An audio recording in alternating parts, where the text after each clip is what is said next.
Hi everyone, this is Robert and welcome to IDG Live. We've made it to the end of the season. Today I've been doing open Q&As on Thursday, but I thought I'd just make this one, and we all want to talk about what happened in this season of House of the Dragon, so I thought let's just do it. It's an open Q&A about the whole season. I suspect there will be a particular emphasis on what happened in that season finale, but I'm happy to talk about anything you guys want to talk about. The chat is open and free there, and so feel free to drop questions in there. I'll go for as long as I've got the energy to. So feel free to drop as many questions in there. I've obviously got some questions from my patrons as well. I won't do the breakdown of what happened across the season as a whole, but we will take our questions through, and that will, I think, probably cover it all. So let's kick off with a question from one of my patrons. And that is Arasla saying, the writers and showrunners seemed to want to portray Alicent's character and choice in this final or finale in a positive light. But based on the reactions I've seen, it had the opposite effect, with many calling her out for her hypocrisy. She forced Aegon to become king, even though he didn't want it, and helped start this war. And now, after placing him in this position, she is going to betray him to his death to save her own skin, not to mention what her betrayal could mean for the rest of her family, such as Daron and Gwaine, who she would abandon to their fates. So, what do we think about this? Um, so, Alicent's arc this season has been, there's been a lot of big character arcs, it has to be said, this season, but Alicent's arc this season is to take her from a place where she was convinced and that she was in the right to be, that her son Aegon was the person that her husband wanted to be on the Iron Throne, to a position where she now thinks that she's wrong. And she's gone from a position where she was seeking power, she was seeking control over the situation, to a position where she now is not. The key shift, it would appear, was in the penultimate episode. They didn't really explain this, but if you kind of read around what the showrunner and the directors say, that episode where Alicent heads off into the King's Wood. She doesn't know if she wants to go back to King's Landing. She goes, she has a bit of a swim, she lies there, and she is floating. She looks up and she sees, I don't know whether it actually was a falcon or whether it was just a bird, but it makes her think of a falcon. This makes her think of Rhaenyra, and she turns over and starts swimming back to the shore to go back to King's Landing. She realizes that she still has a role. That's what we're told. So that was the kind of the turning point for her. She'd been kicked out from the small council. She'd been basically told, that's it, you no longer have an input. Aemond, her son, is outside of her control. Aegon is clearly not in a position to be ruling. She is not being taken seriously. Everything that she thought she was working for has gone wrong. And so here we have, at the start of episode 8, as I say, well, this is what the showrunners and people say. We'll come on to what we think about it in just one moment. She thinks, okay, how do I make the best of this? What do I do now? And she can see the writing on the wall. Everyone can see the writing on the wall in King's Landing if they're paying even the remotest bit of attention. So her way out of this is to go to Rhaenyra and to try and cut some deal, and to say, okay, well, I'll let you in. There doesn't have to be any bloodshed. There doesn't have to be a battle for King's Landing. I will open the gates. I will let you and your guys in. You can take control. And the only thing I ask is that you let me, Helena, and her baby just go. Just let us go. And she also kind of tags on, and if you want to come, you can. Rhaenyra's like, no, I've got things I need to be doing. I've got a role, I've got duties, I've got responsibilities, and also is now in arch pragmatist mode, and recognizes the importance of Aegon. As long as Aegon is alive, then people will rally around him in whatever situation and position he is. He has to be dead in order for Rhaenyra to be able to rule in any way, shape, or form without that constant fear of enemies rallying around somebody else. So, Alicent then kind of almost imperceptibly nods her assent to this, and walks out. And we get it. There's a fantastic juxtaposition of shots. Actually, the direction, and I'll do it very quickly. Just say the direction I thought in this, and not just in the episode, in the season as a whole, was very, very good. I thought there were a huge number of not just things that looked good, but actually quite thematically well structured shots. And one of the ones that I thought worked particularly well here, I did tweet it out.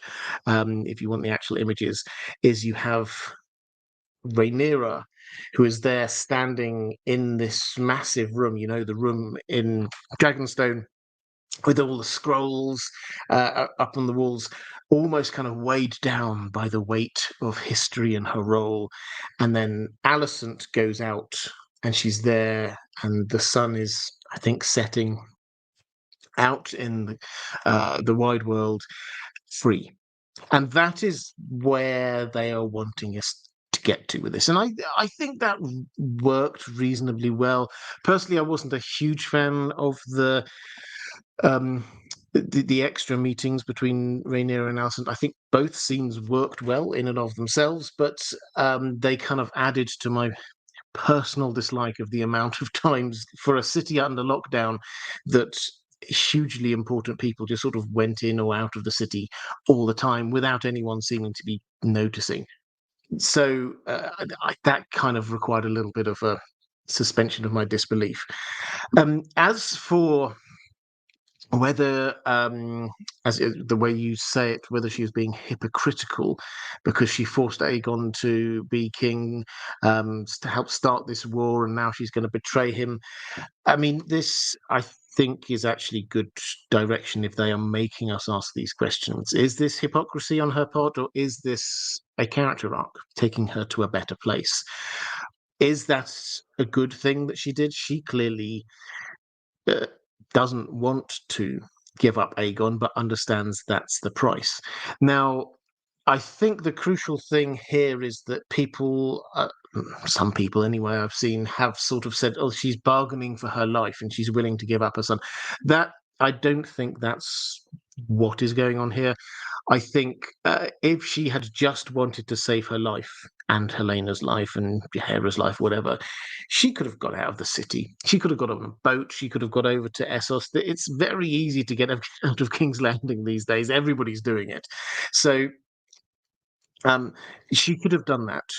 And she didn't. So what she was actually bargaining for, she thinks, is for a peaceful, if not end to the war, then a peaceful transfer of power in King's Landing. So, is that hypocrisy? I tend to the view within show canon, we've got a character arc here which has taken her there. She doesn't like it. I don't think she wants it that way, but she accepts the reality of it. The Mucker asking or saying regarding the Green Man scene, and if you missed this, if you only maybe watched it once, as Alice Rivers is guiding Damon towards the Weirwood tree, there's just maybe a second or so when you're looking at it, and then pretty much in silhouette we see this short figure, seemingly with horns on their head, scuttle away. Now, who is this? Well, almost certainly this is a green man. If you don't know who green men are, that's fine. They weren't really mentioned in the TV shows before. These are the ancient legendary guardians of the Isle of Faces, which is the home of the Weirwood network. Now, we've not really seen these before because we've not really been to the Isle of Faces before. But Harrenhal is on the edge of the lake, right next that the Isle of Faces is in, the God's Eye Lake. And so if they're going to appear anywhere, it would be there. So, yes, I think this was a green man. I think the horns give that away. Do I think it went into the Weirwood tree? Personally, no. I think it just the Green Man just sort of like scuttled around behind the weirwood tree, hid away, perhaps was going to get into a coracle and sort of row their way back, paddle their way back. Um, we don't know enough about the Green Men to say any more details than that. It has to be said they are their guardians of the island, guardians of the weirwood trees. Can they magically go into the trees? We've not been told that they can, and even if we had, that would be a sort of a legend. So we're not sure. Let's go to a question from Catherine Furseth. Helena's talk with Aemond was great. Do you think that her prophecies about his future will affect his actions going forward? Does he believe her, as we have speculated him to have noticed her prophecies before? And will he now act to avoid her words coming true? It was quite chilling listening to her, even for the viewer, so it must have scared him too. Yeah, this is an interesting one. So it was quite a short chat between the two of them. And I took a couple of conclusions from this. The first one is that he did believe her. Is that there's nothing there where she sort of says, I saw you kill or try to kill Aegon, basically. And he sort of says, that's treasonous language. He doesn't say, well, how could you? You weren't there. You were here. That happened a long, long way away. There's no way that you could. He didn't go down that route at all. He just kind of accepted the fact that she could have seen that, and I think that tells us that he does, if not 100% believe her, then he is taking what she says seriously. And when she says stuff, he says, I could kill you. And she says, it doesn't make any difference. You're going to die drowned in the God's Eye Lake. He just goes. It's not like, what on earth are you talking about? I don't believe you. You're talking nonsense again. He does seem to accept it. If not believe it 100%, then certainly uh, take it as something that she believes and something that he should take seriously. Now, do we think that he is going to do anything to try and avoid his fate? Well, assuming they stick with the books, and I should give spoiler warnings against. I normally do this right at the top, but the spoiler warning on this channel is pretty much always the same. Book spoilers are absolutely fine. The books have been out for a while. I will say stuff that happens in the books in the future. Show spoilers are not okay. But now we're at the end of the season. We can happily talk about what's happened in the season. There's no spoilers there at all. So I will talk about what is in Aemon's future in the books, which may or may not be exactly what happened or happens in the show. I suspect it will be pretty close, but not exactly. Now, one thing which is quite intriguing is how, in the book, is how Aemond spends a huge amount of time wanting to face down Daemon. He wants to take on Daemon. And then when Daemon eventually says, all right, let's do this. We're going to do this. He flies to Harrenhal, and Aemond takes an age to turn up. 13, I think it's 13 days to turn up. It's almost as if Aemond's like, I didn't want to face him here. And so I think that's the kind of thing that the show will very clearly want to go. So Aemond, he knows, or he's been told that he's going to die there. Now he's going to be facing Daemon there. I think that's kind of a dramatic line that they will not be able to resist taking.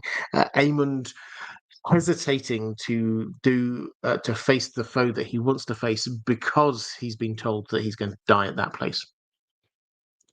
Weirwood Net saying, when in doubt, we had a young Bloodraven. Yeah, absolutely. I will talk about Bloodraven a lot. Do not worry about that. We've got various questions on him coming up.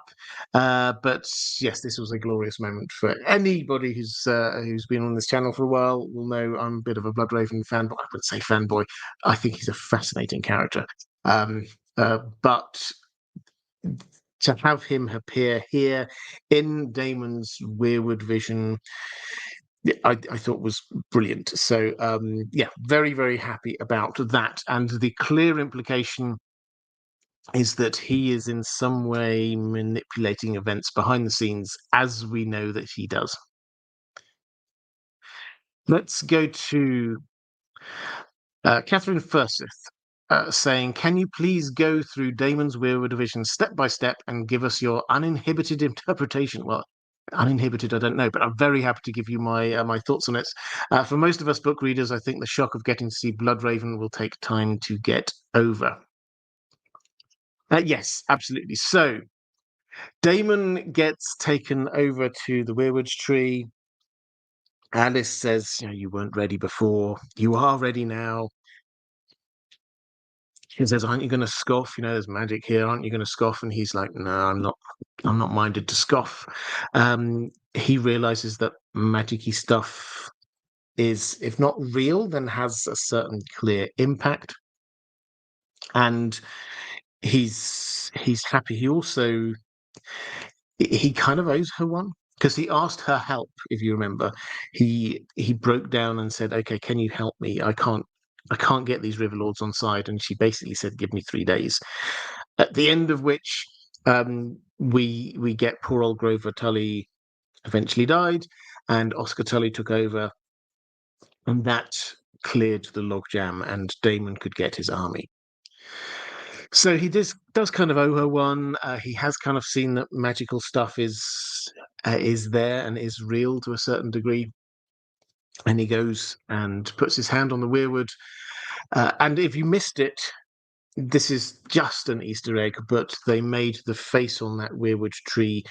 That was George R. R. Martin's face. So nice little Easter egg. It doesn't mean anything in particular, other than the fact it's a fun thing.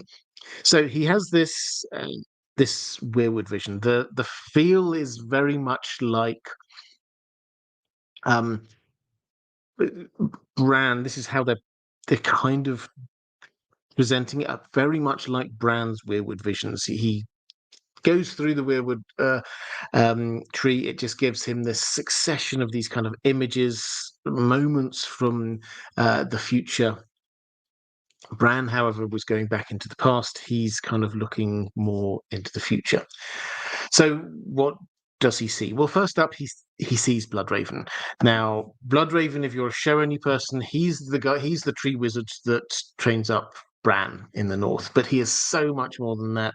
He is this huge figure in Targaryen history. He's not going to be born for about half a century. But he is magical. He was a hand of the king for a very long time, a very influential one. And he's magical not just in kind of Targaryen-y magic, but also he was a Greenseer as well. So he kind of mixed up Targaryen-y magic with other magic, as far as we can tell, and Greenseer magic. He seems to have been able to walk into animals. He obviously later on in life, he got hooked up to the Weirwood network. He's, as far as we can tell in the books, in the Song of Ice and Fire, he is manipulating a huge amount of what happens, particularly in the north, particularly with Jon Snow and Bran. He's manipulating a lot of what is going on there in the story. Now, the Weirwoods, we know, for them, time does not pass like it does for us. For them, each moment in time is just like almost coexisting. So if you tap into the Weirwood network, you can see out through the Weirwood trees and eventually even beyond into the past. So what we've got here is Greenwood sat in the Weirwood tree. And it doesn't matter that he's not been born for 50 years, because he could be looking back into the past.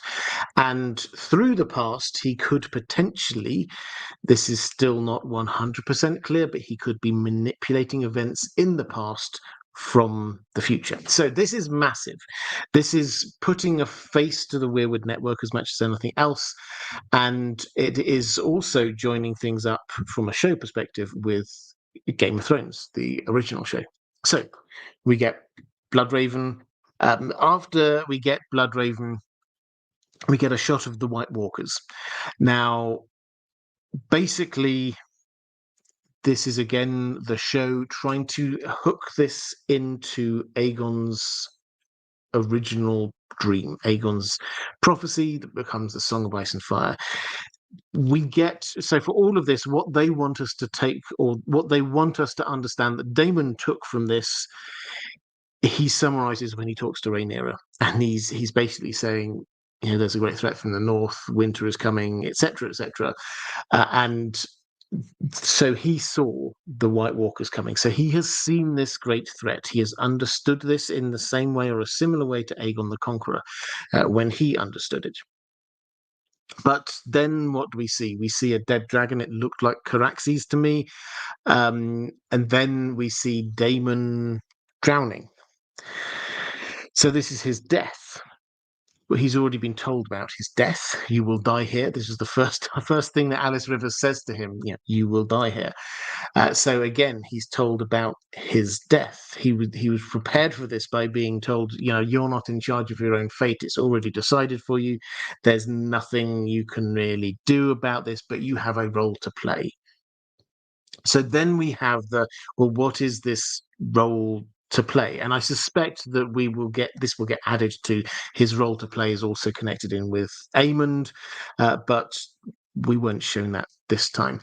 So we get the Red Comet. The Red Comet is, you'll remember it from Game of Thrones, this was interpreted as being the herald of many different things. Well, one of my favorite little Easter eggs from the end of a Game of Thrones and the beginning of A Clash of Kings is the fact that there, and particularly the beginning of Clash of Kings, there's, I think, 7, maybe 8 chapters in a row where the Red Comet, a character in those chapters, look up and see the Red Comet, and they say a completely different thing about what it heralds. You will get the Red Priest idea. This is heralding Azor Ahai reborn. You will get the old Nan kind of idea. Smells of dragons. You'll get the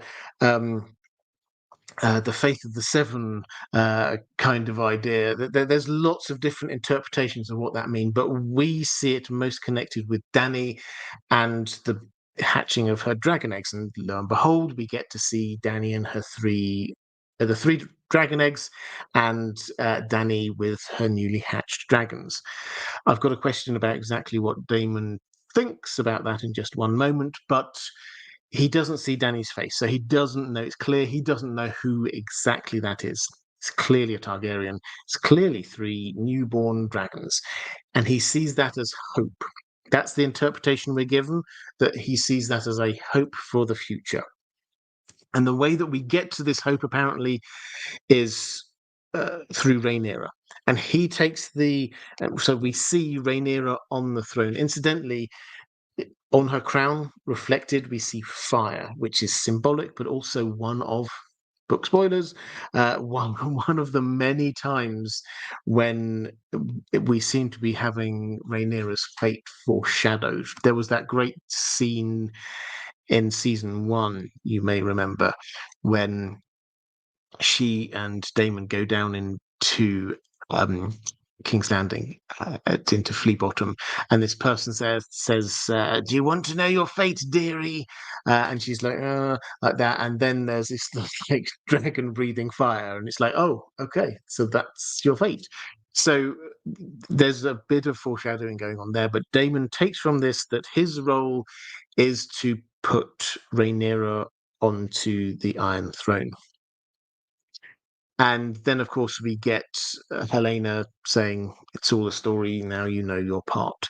So, what we're supposed to take from this is that what Damon took from it was he saw the vision of the bad things that would happen if he does not play his part. He's seen the threat that Aegon saw all that time ago.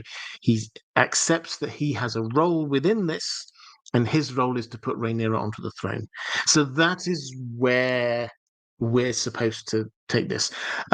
For me, I'm far more obsessed by Bloodraven appearing there than some of the rest of it. Although I did kind of mention this, I'd love if people want to have a slightly more philosophical debate here. I did mention briefly in my breakdown video about how this does create a slightly more deterministic world than we have seen from George R. R. Martin's novels. The question, in as much as there's nothing you can do, the future is preordained, all you have to do is play a part. You've been believed all your life that you're a player of this game, you're in charge of your own destiny. That's not true. You're just a pawn being moved around by somebody else.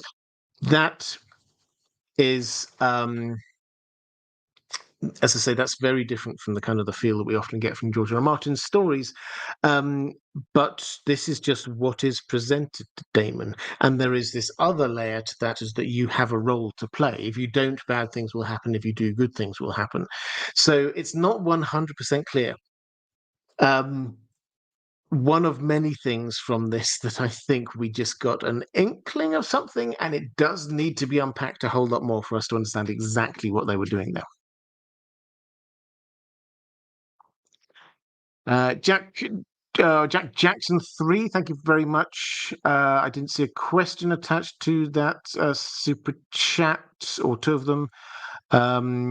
Put that into the chat, and if you've got a question attached to that, then I'm sure one of the moderators will pick that up for you. Marvin Martin saying, I have future vision of cancelled Jon Snow spin-off. In now thawed north, Jon finds the door called the Writer's Block, and George R. R. Martin is holding the door.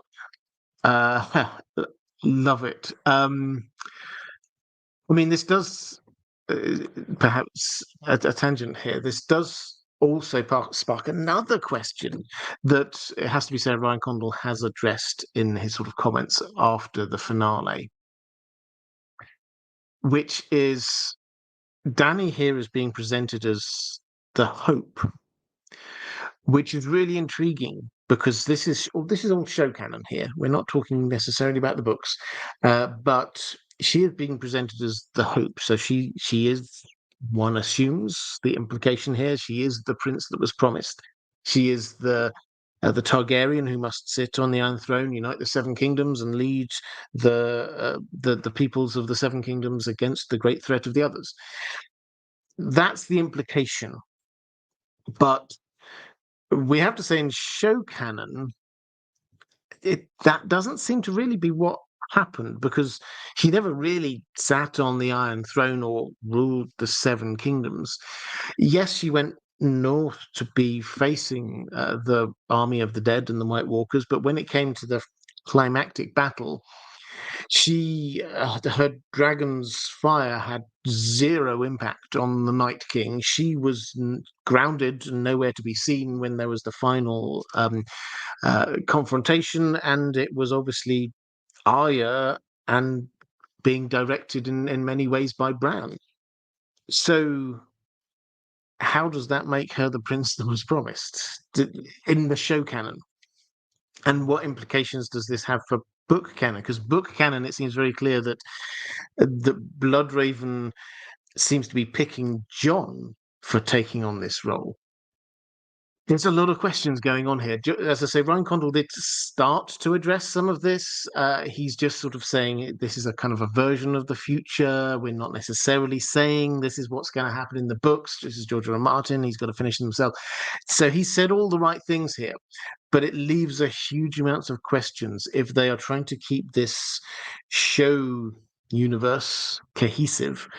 What is this trying to tell us about what role Dany has? They've they've mentioned her a few times. Are they saying actually this was all about Dany after all? This wasn't about Jon Snow? I don't know. It's an interesting set of questions. Let's go to Maura Lee. Hi there, Maura. Great to see you. Saying just a show of love and support. You're the best. Love and hugs for Dan the dog. Well, thank you very much indeed. I hugely appreciate that. And Maura Lee also saying for the mods and the lovely folks in the chat. Thank you very much. Yeah, let's do a quick bit of mod love. If you're here watching live, the moderators do a fantastic job. Can you just show them you appreciate it?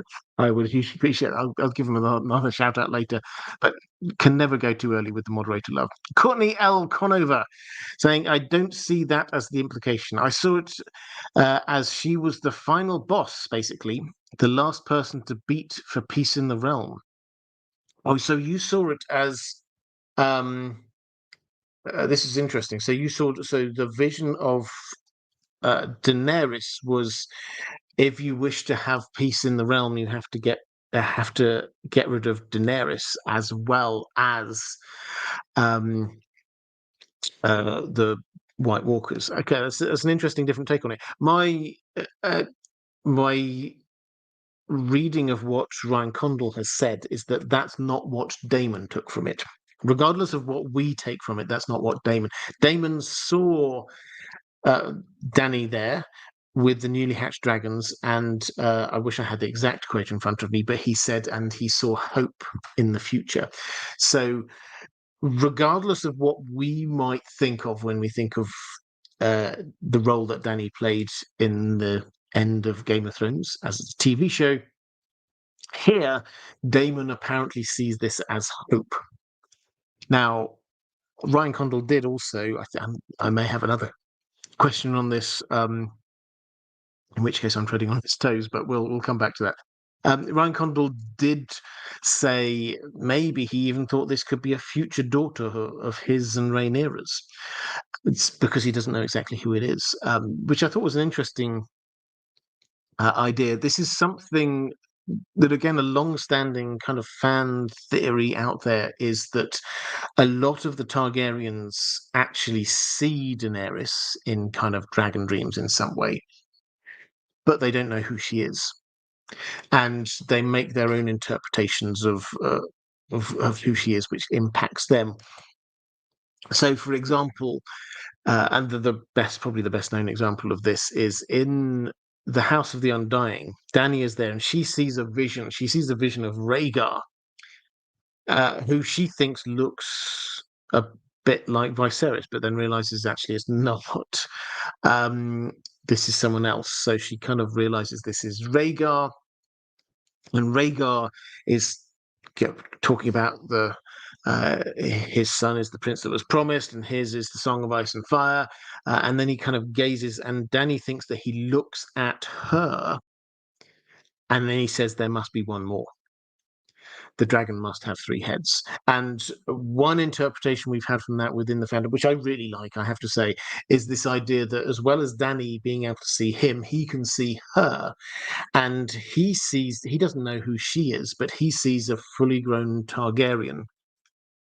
And he's got his two Targaryen children. And when he says there must be a third, he's thinking, I need another child, because the dragon must have three heads. And he sees her and he thinks, well, maybe this is the third child, the Visenya that I want. I've already got Rhaenys, I've already got Aegon, I need the Visenya. So it's a long-standing fan theory that perhaps a lot of Targaryens have seen Dany, and so Daemon is just one of added to that number.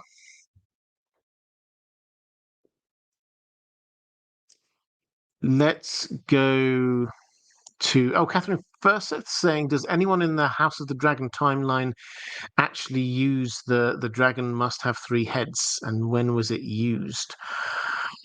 In the House of the Dragon timeline, I mean, I'm not on the show. I don't think anyone's said that particular line. I'm very happy to be contradicted on this one. In let's hang on. I love doing just a little bit of the a bit of research live here while we've got this going on. So I've just literally searched for three heads when I'm going through in Fire and Blood. Um, so it's used a lot, obviously, about Rhaegar and his sister wives. And a couple of other small references, and no, nobody during that period in the book talks about the dragon, literally that the dragon must have three heads.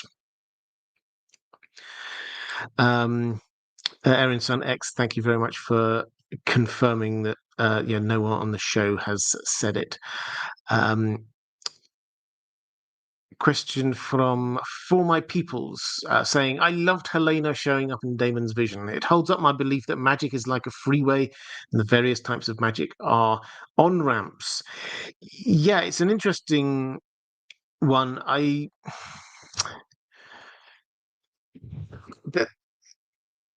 There are lots of interpretations about how magic works in George R. R. Martin's world, and there are lots of people who say this is just one magic system and lots of different interpretations of it, and as you say, lots of different on-ramps onto it. Others say no, they're all very clear. We've got water magic, we've got ice magic, we've got fire magic. These all different kinds of things. My instinct, well, firstly, the boring instinct is that George R. R. Martin likes and has said several times he likes magic to be mysterious, so he's never going to give us an actual answer on this one. He doesn't want us to be able to write down, here's how magic works. This is the theory of magic. This is the practicalities of how magic. He's not going to do that. He's not going to go down the kind of, if you read any of his stuff, Brandon Sanderson kind of route where magic is explainable. He thinks that robs it of its mystery. So he never wants to go down that route. So we're not going to be told.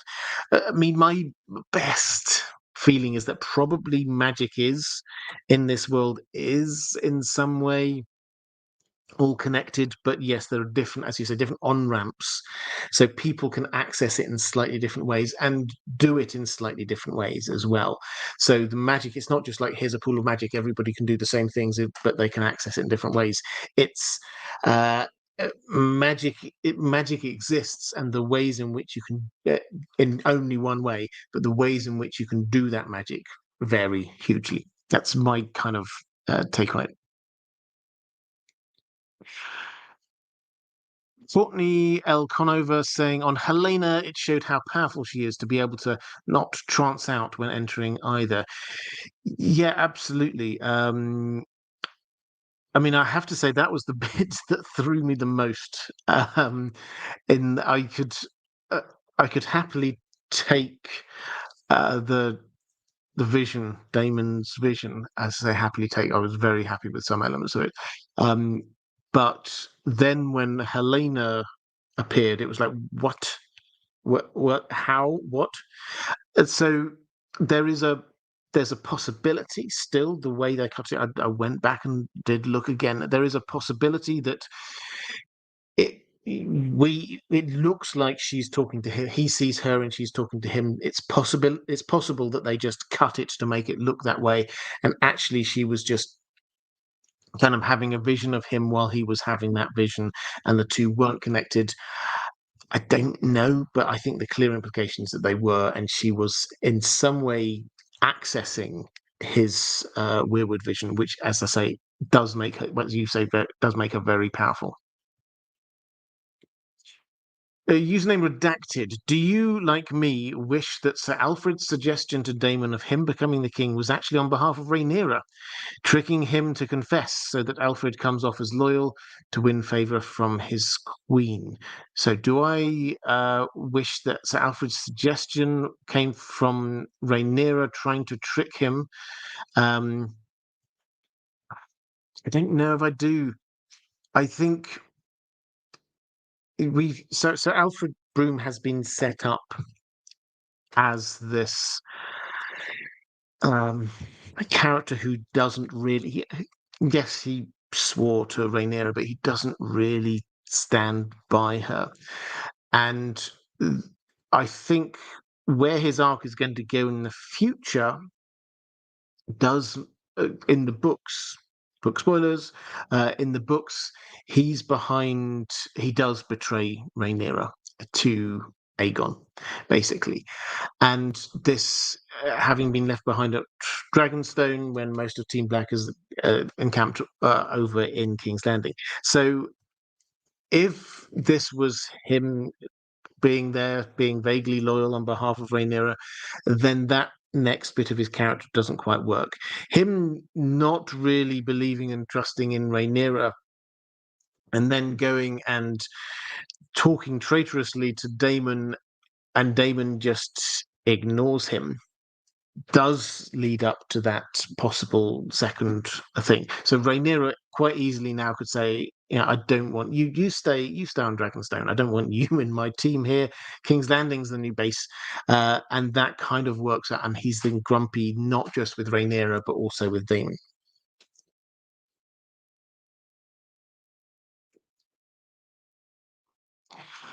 Um,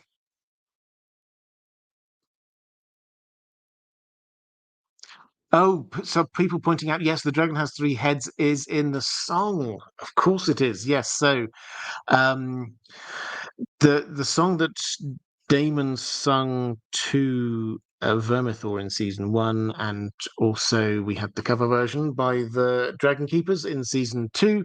That does include the line, "The dragon must have three heads," which we kind of interpreted at the time as being not just a pretty saying, but this is preparing the dragon for a new rider. So we've got the dragon, and you can dig into the lyrics. I did a video on that actually ages ago, but you can dig into the lyrics to try and unpack why this might be. But that you've got the dragon, you've got the new rider, and you've also got this person who's acting as the kind of the interlocutor, the priests, as it were. So the Dragon Keepers took on that role when we had Stefan Darklin, and then we had Daemon, who was taking on that role with Vermithor. He didn't know who the new rider was, but he was just kind of warming Vermithor up to this idea. So three heads, three parties in this arrangement: the dragon, the new dragon rider, and the priest person, who is symbolically related all the way back to the original sacrifices that were made in order to make the dragon bonding between Targaryens / Valyrians and dragons work.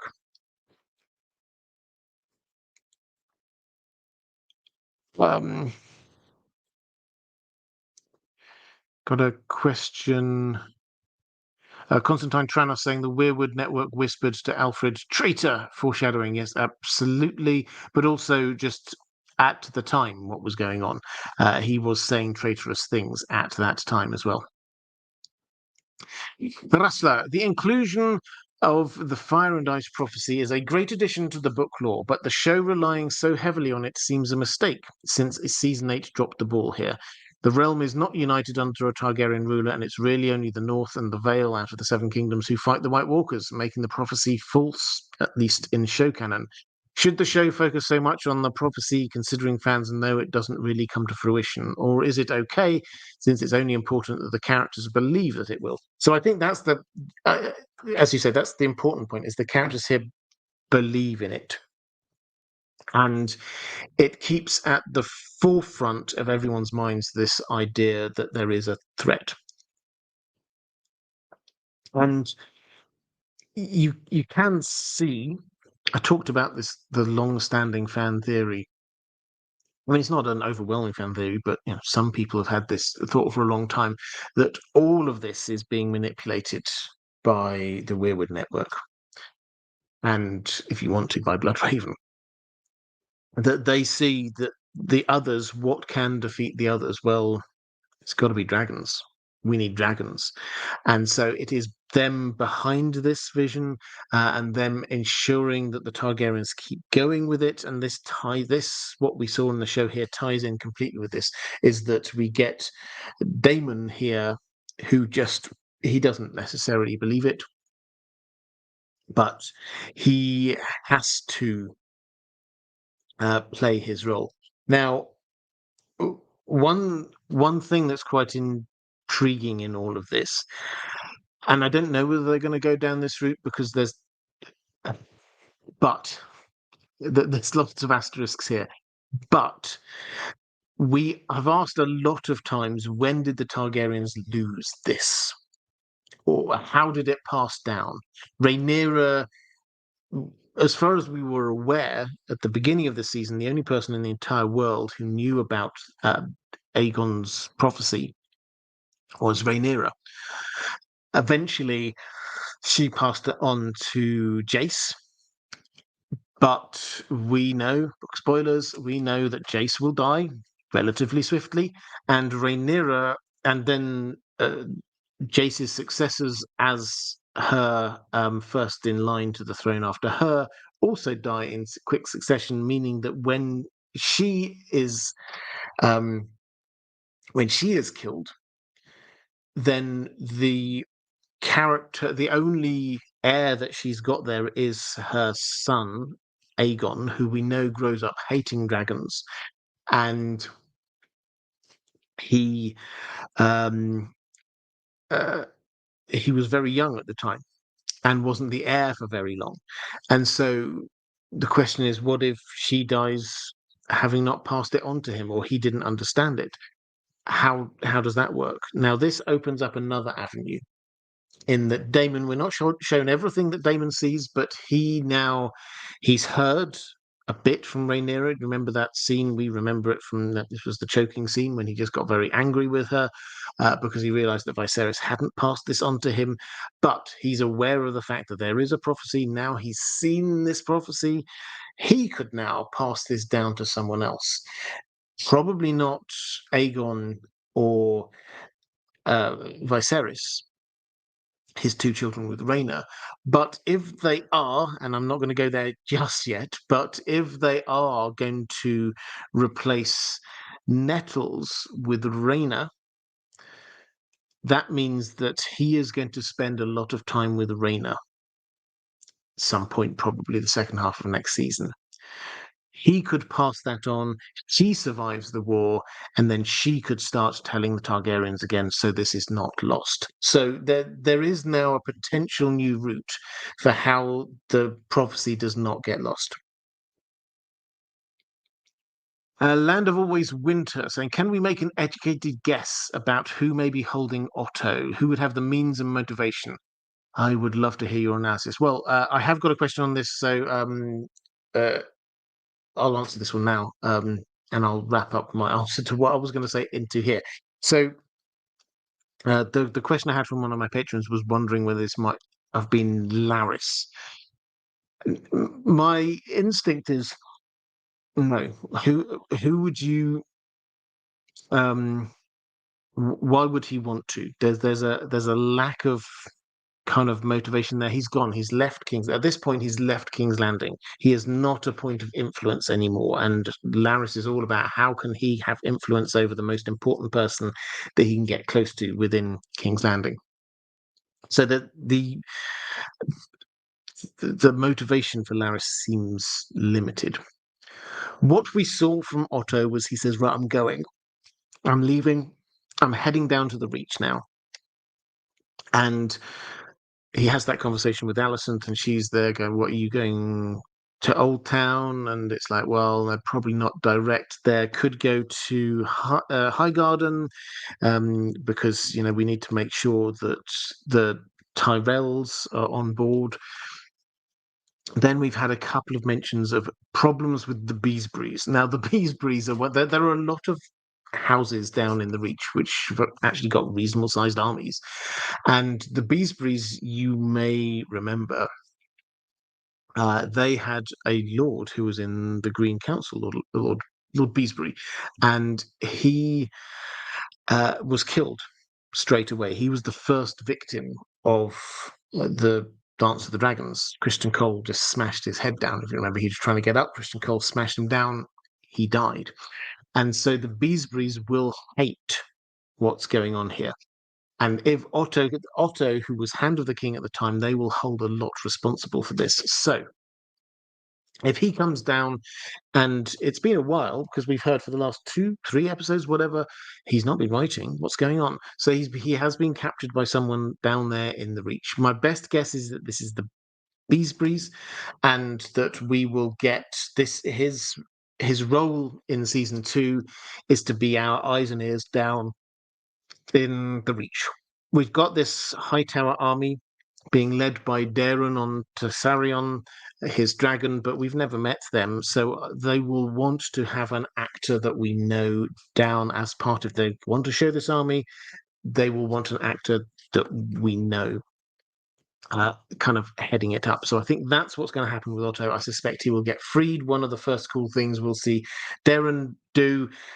We have to believe that this army is actually quite a threat. So taking on the Beesbreeze, freeing Otto would help that idea.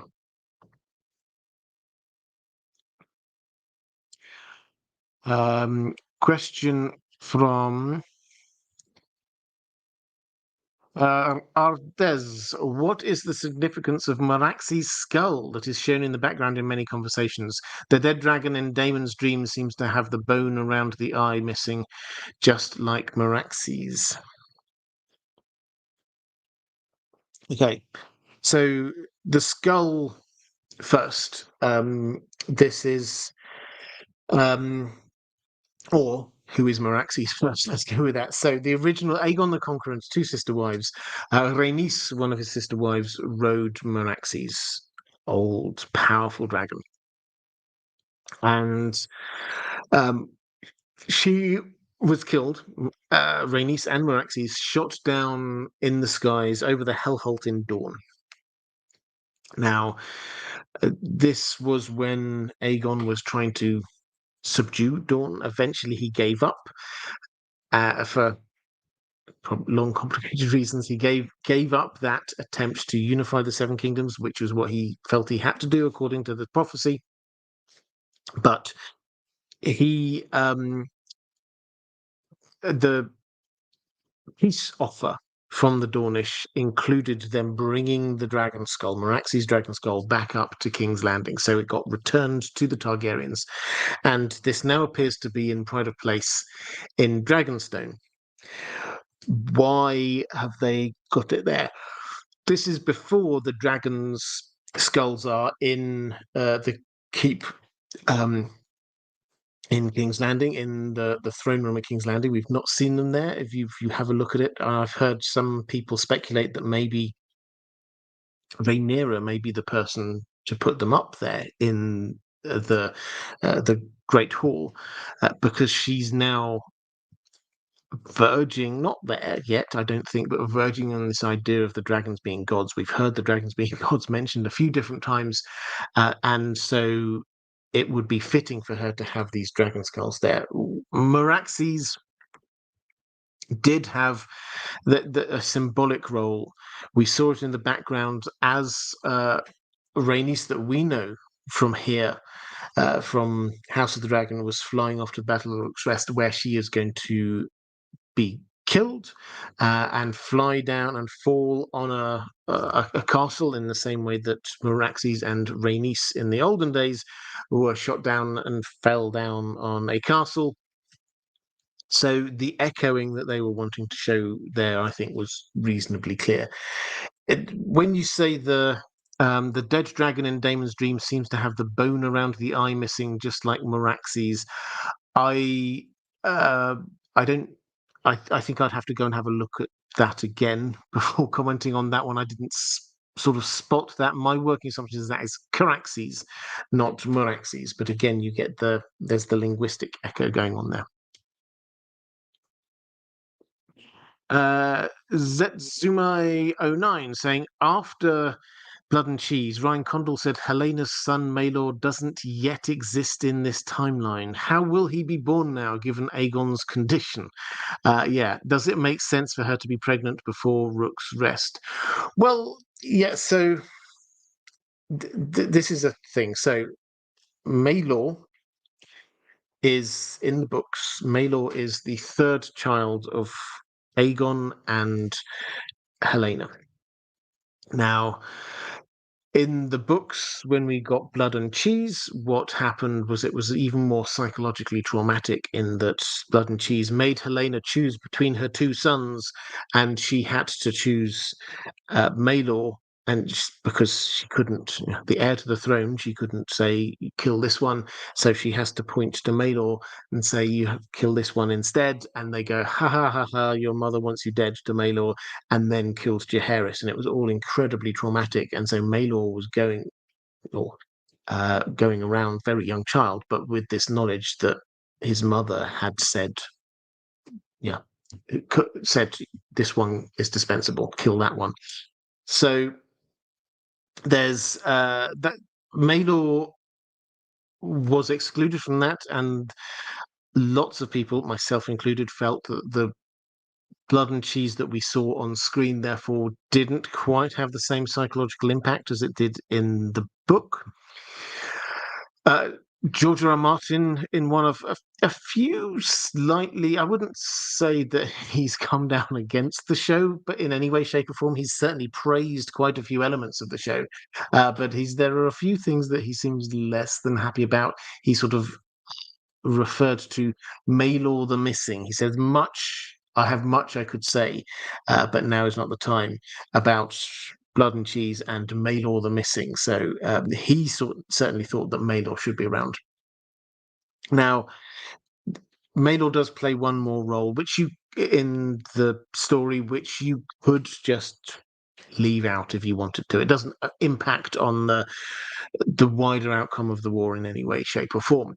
But it is pretty gruesome, and that it obviously requires Maelor to be around.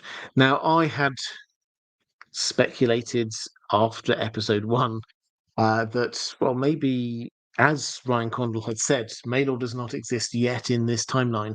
Maybe this means that he was going to appear later in the season. Maybe we would get Helena announced that actually she was pregnant. And the timelines would have been pretty tight, it has to be said. But she could have announced that she was pregnant and then given birth just before the fall of King's Landing, say. Now, as the season progressed, I became less and less convinced that was a possibility for obvious reasons. And now we've got to the end of the season and she doesn't look particularly pregnant. She hasn't mentioned anything. So I think we have to work under the assumption that Maelor just does not exist. Not just yet in this timeline, but is not going to happen because they could do the story without talking about Maelor, and they have thus far, and there's no real option for Maelor to be included. Does it make sense for her to be pregnant before Rook's Rest? It did make sense. I don't think now it will. I'm a bit disappointed, but this is one of those things where I go, yeah, I can understand it. I think it's made the show worse by excluding that character, but I understand why they did that. Brimpy Spingle saying, my first instinct was Otto was captured by Laris as a contingency plan. It looks like something he'd do to keep his options open. Yeah, possibly. I don't think that he would let it be known that it was him.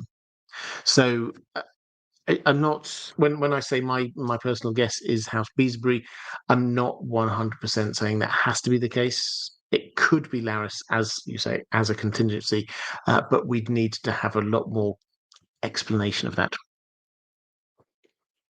Jack Jackson 3 saying Rhaenys, isn't she amazing? And her dragon, yeah, I would agree. One of, I think, the outstanding performances, but also kind of storylines, I think, was Rhaenys, and kind of the looks that she gave when it was like, oh, here's me, I think I've defeated one dragon, but there's one more to go. Okay, I'll go back in. Those looks that she gave, I just thought Eve Best, I thought, did a fantastic job there. Okay, let's go to um, Mike Hanna.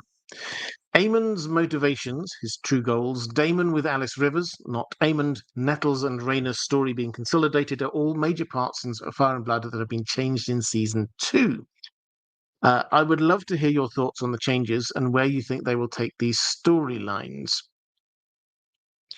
And on a fun note, please don't crush my dreams, but do you think these changes leave room for Adam and Darren to survive without their dragons? They're my favourites. Well, I mean, I won't crush your dreams, so I will not comment on that other than to say uh, at the end of the Dance of the Dragons, we should pretty much have no dragons. There are 3, 4 of them out and about, only one of which is in Targaryen control. The others are not. So none of the dragon riders probably should be surviving. 444 connected to this was what disappointed me most was the Vale storyline. Rhaena and Jane actresses weren't getting much from the screenwriters to build their characters. Don't like Rhaena's cliffhanger confrontation with Sheepstealer. I still have some hope for a Nettles appearance because there was only one sheep that we've seen eaten by Sheepstealer. Could have been left by someone. And yeah, in terms of dragon bonding on the show, they think you could either have one from a hatchling or being related by blood, which is an interesting point. They certainly did seem to emphasize to a previous rider of the dragon. They certainly seem to emphasize that. So um, let's go to. I mean, just to pick up on a couple of the points here before we'll talk about Rhaena and Sheepstealer and Nettles. A couple of the smaller points you made up there, talking about Damon spending time with Alice Rivers, not Aemond. I don't think, personally, I don't think that is a huge digression from the book. We're not told what happened with Damon, other than a throwaway line that Damon appears to have been unaffected by her charms and her sorceress spells or something like that while he was there. Now, that could cover up a whole lot of things. This is an in-world history book written by somebody who's not really in favor of magic. So if Damon didn't admit to anything that happened there, if all of House Strong were killed, then you could see how the two could match up. It doesn't necessarily create a contradiction, and we may have, and we almost certainly will have, Aemond and Alice Rivers connection kicking in next season. As for Rhaena, though, now I'm with you for 144 in saying that I'm not yet. This is I'm sure this is wishful thinking. I'm not yet 100% certain that Nettles won't appear. I'm 96, 7% certain, but I'm not 100% certain because they've left us the possibility that she won't. That when she finds Sheepstealer, she finds that there's somebody there feeding her. That we haven't ruled out that possibility yet. So it's entirely possible that she arrives and finds, oh no, I got beaten to it by someone. So I'm not going to say it's definitely not going to happen, but it's probably not going to happen. I would just as sort of just a little bit of evidence to suggest that that Rhaena is going to take the role of Nettles. If you looked at her in those last scenes in the last episode, she was becoming less and less like a member of the extended Targaryen household, a member of the 1%. She was getting dirtier.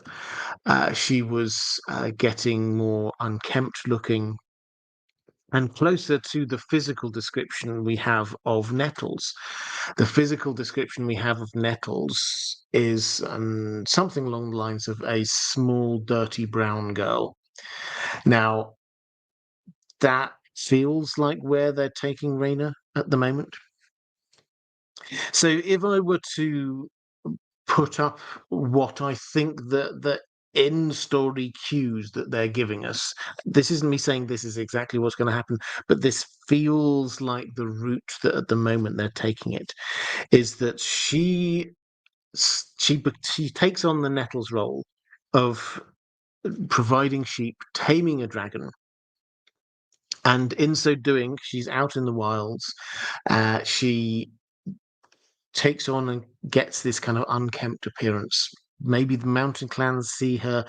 Maybe, I don't know, she starts tying nettles in her hair or something along those lines. She gets nicknamed Nettles.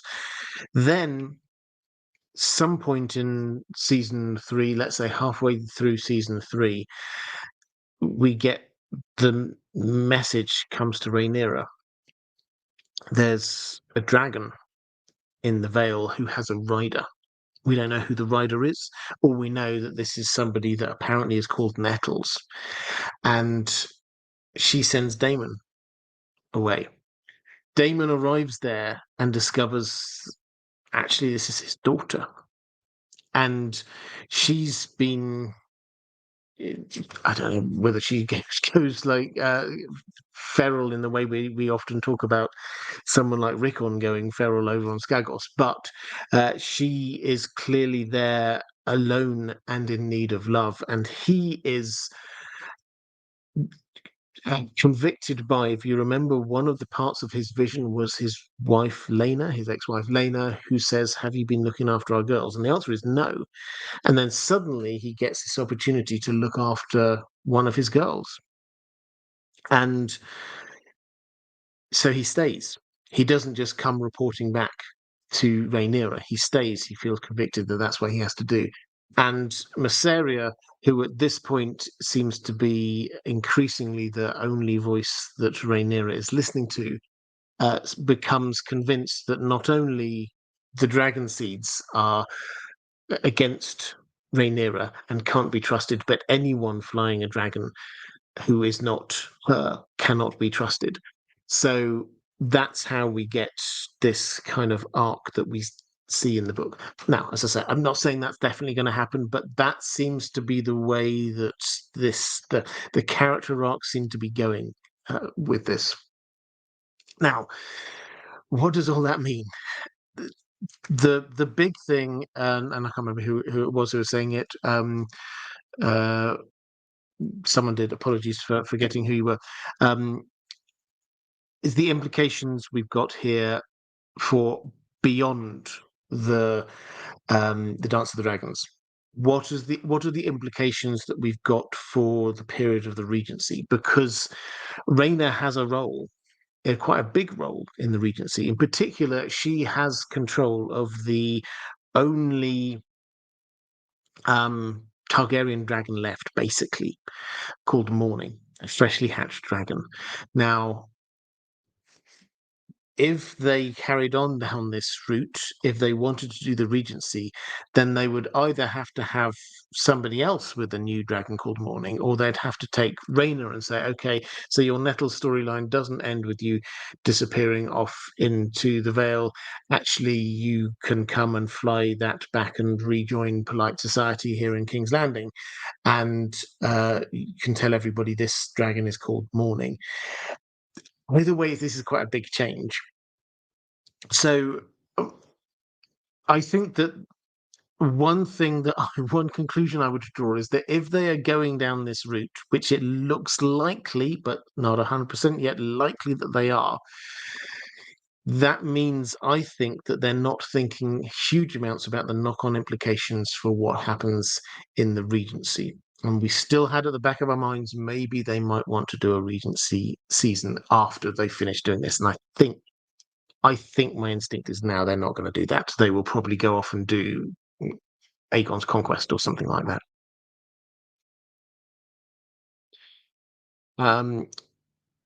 Let's go to. I think I did have. Jack Jackson 3. I gifted 1 live membership to that. that Alf Torren. Thank you so much. I love it when people do things like that. That's very kind. Yeah, if you do, I mean, becoming a member here, the best way to support this channel, if you wish to do so, is through Patreon.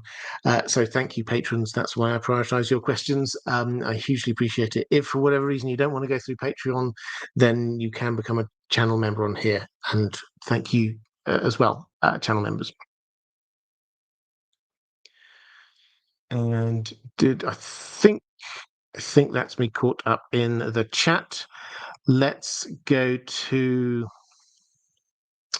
Lady Vaughan Strauss saying, "Hi, Robert. I hope all is well." It is. Thank you. I really enjoyed how Oscar Tully was portrayed by Archie Barnes. It gives the chance to see how characters like Jon Snow and Robb Stark might have looked if they had been cast closer to book age.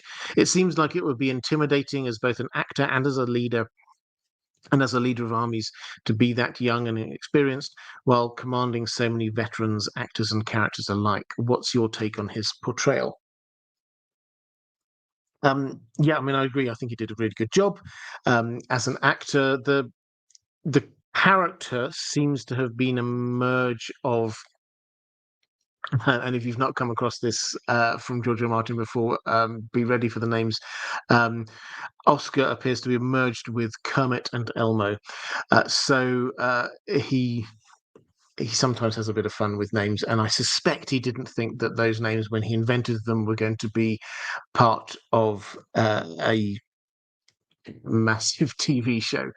So I completely understand the TV show kind of getting rid of Kermit, saying let's forget that one. We'll just merge everything into Oscar. But yeah, the point here about in Game of Thrones, they sort of aged up the characters a little bit. It has to be said. When they started, they were so Dany was 13 when she starts in book one, and we're getting characters like Robb and John, who are, by the time we meet them, they're about 15. So they're not the fully formed young men that we see on the TV show. And so what we see from Oscar Tully, I think, is quite interesting because it shows somebody who can just immediately take what he has already, which is a degree of authority by his name and his inheritance, and use his natural abilities to win people over. So I think we're supposed to see that happen with Robb in particular to start with. Robb, we don't ever get POV chapter from Robb, which is a shame, but we do see sometimes, particularly through Bran and Cat, we see his more vulnerable side inside. But one after another, he wins over those otherwise intransable northern lords, and he seems to do a good job, and despite his youth. So yes, I get this. One thing to be aware of is that there is, later on in the dance, Oscar will form part of what is known as the Lads, who are known for being young leaders, but they're people rally around them because of this. They kind of get this branding of being the Lads. Kelly Summers, why would Rhaenyra trust Ray Nettles and mistrust Ray Nettles and Daemon? Well, if this is going back to what I was talking about just a moment ago, so if she has said to Daemon, and she's already given him, they've set this up. They said, never leave me again. If you ever leave me again. So we've set up this idea of him. If he leaves her, then he's in trouble. Now, if he goes out on a mission from her, and the mission was to find out what's going on and then come back, and he doesn't come back, but instead he seems to be really chummy with this new dragon rider, and he's not responding to efforts of communication, then the mistrust will start coming back. And secondly, we have this idea again, they've just planted it, but it could grow. What if Messalina is jealous? We've seen that there was the kiss, there was a bond between, in some way, between Rhaenyra and Messalina. Messalina has reasons to distrust Daemon as well, has reasons to try and split up Rhaenyra and Daemon. And if she is the person that Rhaenyra is trusting the most, and if Messalina is whispering in her ear, he's not coming back. He does this, that you know it. He always goes away. He doesn't come back. He's doing the same thing again. How long are you just going to allow him to do this to you? If that dynamic starts happening, then yeah, you combine that with what happens with the other dragon seeds and her mistrust of other people riding dragons. I can see it happening. As I say, I'm not saying this is definitely what's going on, but all of the building blocks that they put into place seem to be leading in that direction.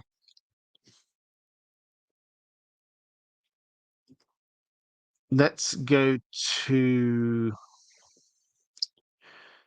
Ranabim Mitra. Salutations, Robert and Dan the dog, and to you too, sir. I hope you're both well.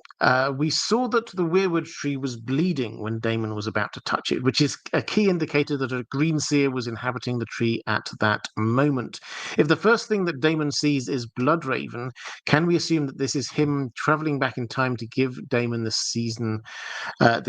series of visions? To which I think the answer is yes. That's just my take on this one. I struggle to think of another way of interpreting what was going on there. He, Bloodraven. I mean, the Ryan Condell did come up with some kind of Bloodraven is the strongest link that we could have between the Weirwood Network and Daenerys. That felt a little weak to me. I mean, I wouldn't dare dispute Ryan Condell, but I think that the fact that that felt weak shows that we don't have much of a link between the Weirwood Network and Daenerys, if that is the best that we can do.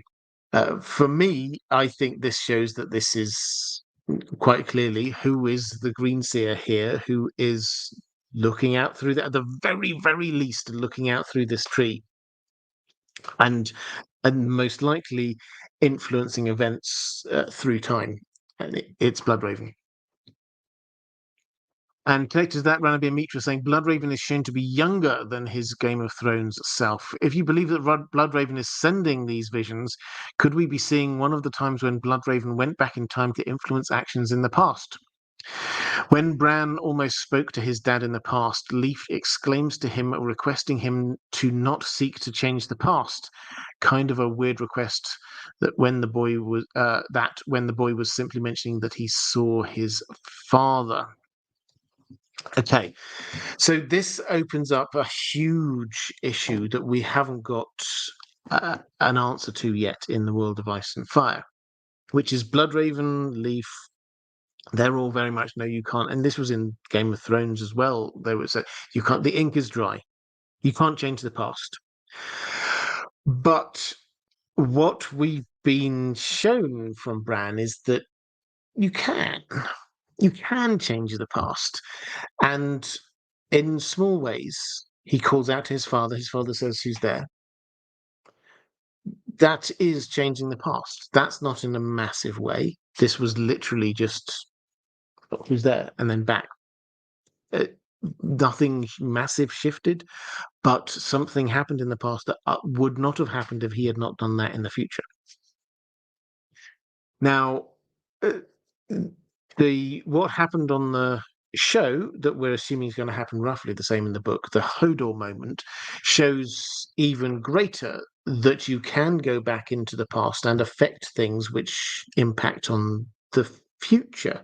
So Bran at point A, went back to point B, influenced what happens with Hodor, meaning that if we go back up to point A, Hodor has been changed by the experience, and his entire life leading up to that point has been changed by the experience, and Bran has changed events by going back into the past. This is very much a kind of a closed time loop idea. This isn't saying you change the past and like suddenly a new reality sort of goes off over there. We're not in a multiverse. We're not in a what they have in Marvel these days, a TVA. That's not the kind of world we're in where we've got lots of different realities. This is in this one reality. You go back, you can change the past, but it's kind of like it creates a loop around that it's just that always was what was going to happen. So that's the feeling that the messages we're told by Leaf, Bloodraven, whatever, about don't change the past, don't try and change the past, you can't change the past. These seem to be just attempts to get Bran to just calm down, not do anything rash, because they know that the past can be changed and they don't want him messing with it. But we all know butterfly effects of these kind of things. If you mess with stuff in the past, you can have huge implications. If they did not say to him, don't change anything in the past, then that would be even more suspicious. So I think that's where we're at on this, is that he can influence things in the past. It's just that you just create this closed time loop. So Rassler saying Alice appears to be working in alliance with the Weirwood Network. So how do you predict her and Eamon's relationship will pan out in the show? The character we have seen so far doesn't seem like someone who would become romantically involved with Eamon, unless maybe she thinks it's what her destiny requires. Well, I think that's the key point here. What does she think that her role here is?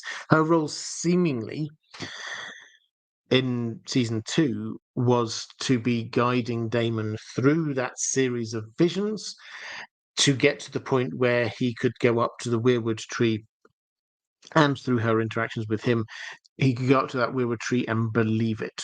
Not just say, no, I don't want anything to do with this, not just reject it out of hand, but accept it.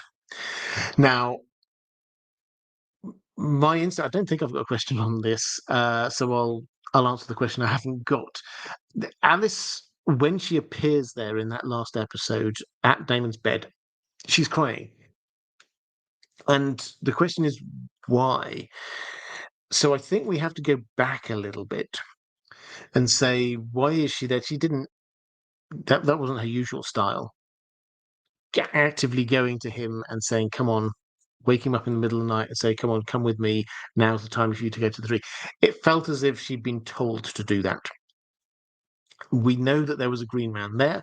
So the green man, presumably, what his role was to get Daemon to bring him to the Weirwood tree. The Weirwood tree's ready now. We need to bring Daemon here now.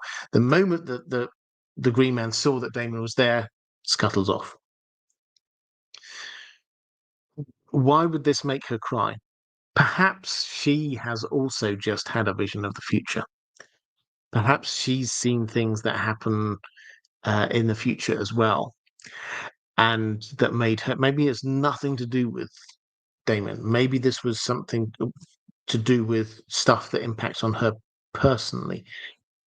What we know in the books happens is that Aemond arrives, and this isn't going to be exactly the same on the show, because in the books, Aemond goes up there thinking that he's going to meet Daemon, and then after arriving, he discovers that King's Landing has fallen and it's all been a ruse.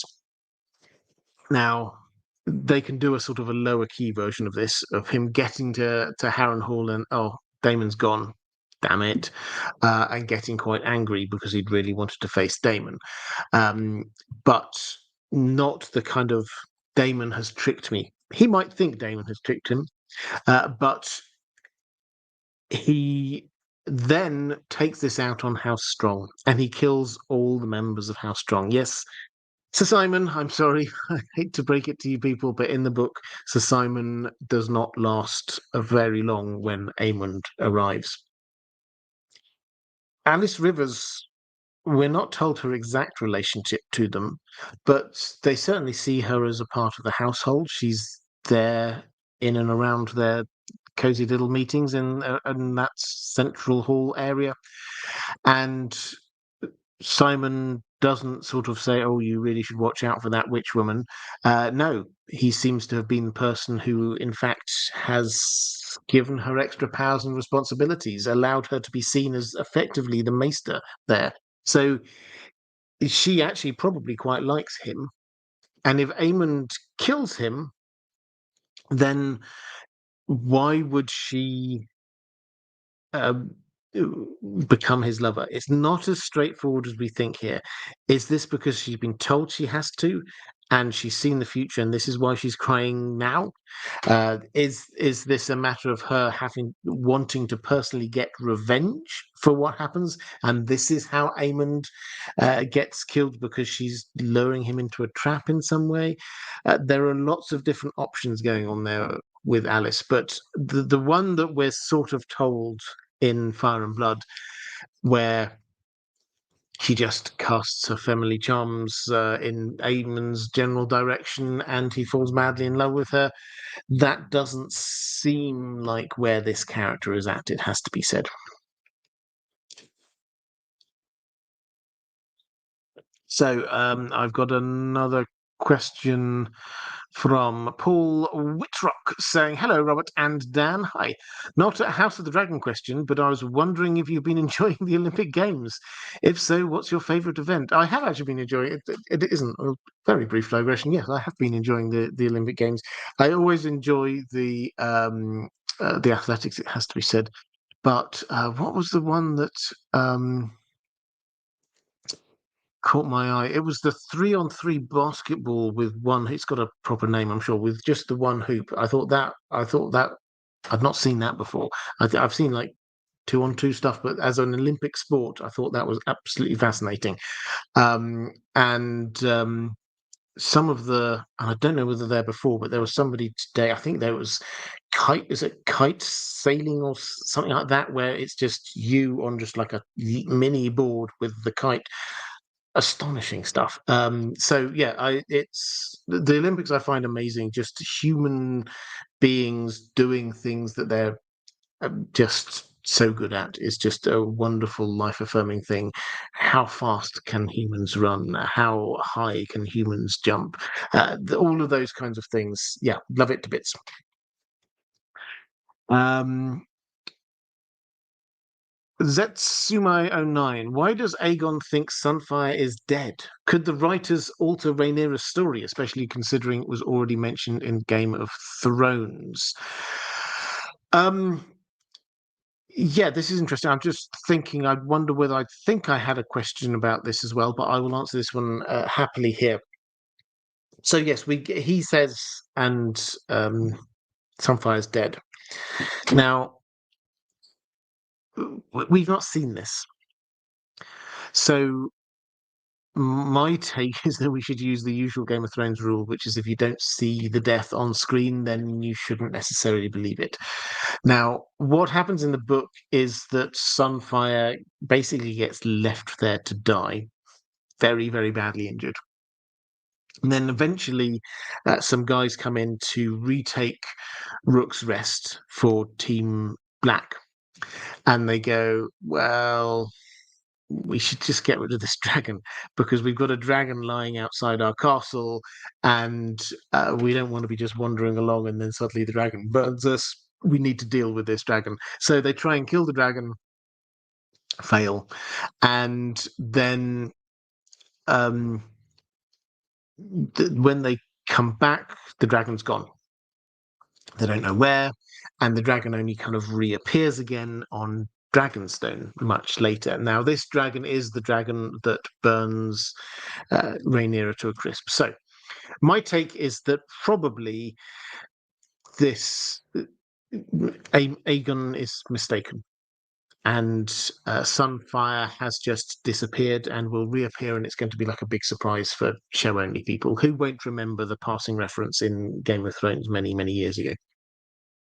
So I don't. This is one of those things. I don't think that they'd be changing how Rhaenyra died. They've been foreshadowing it quite a bit, as I said. I think this is just a bit of misinformation going on.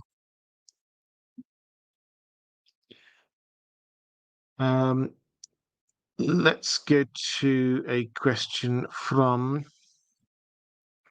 Brian Valco saying, if Aegon the second is saying it, then it's probably wrong. Yeah. I mean, whose information is he going on? We just don't know. Jack Jackson 3 saying, can I ask you about the animals in the Game of Thrones? They are so powerful. One scene that broke me was the lady dying, but personally, I think Daenerys seems stronger than the House of Dragons riders with 3 dragons.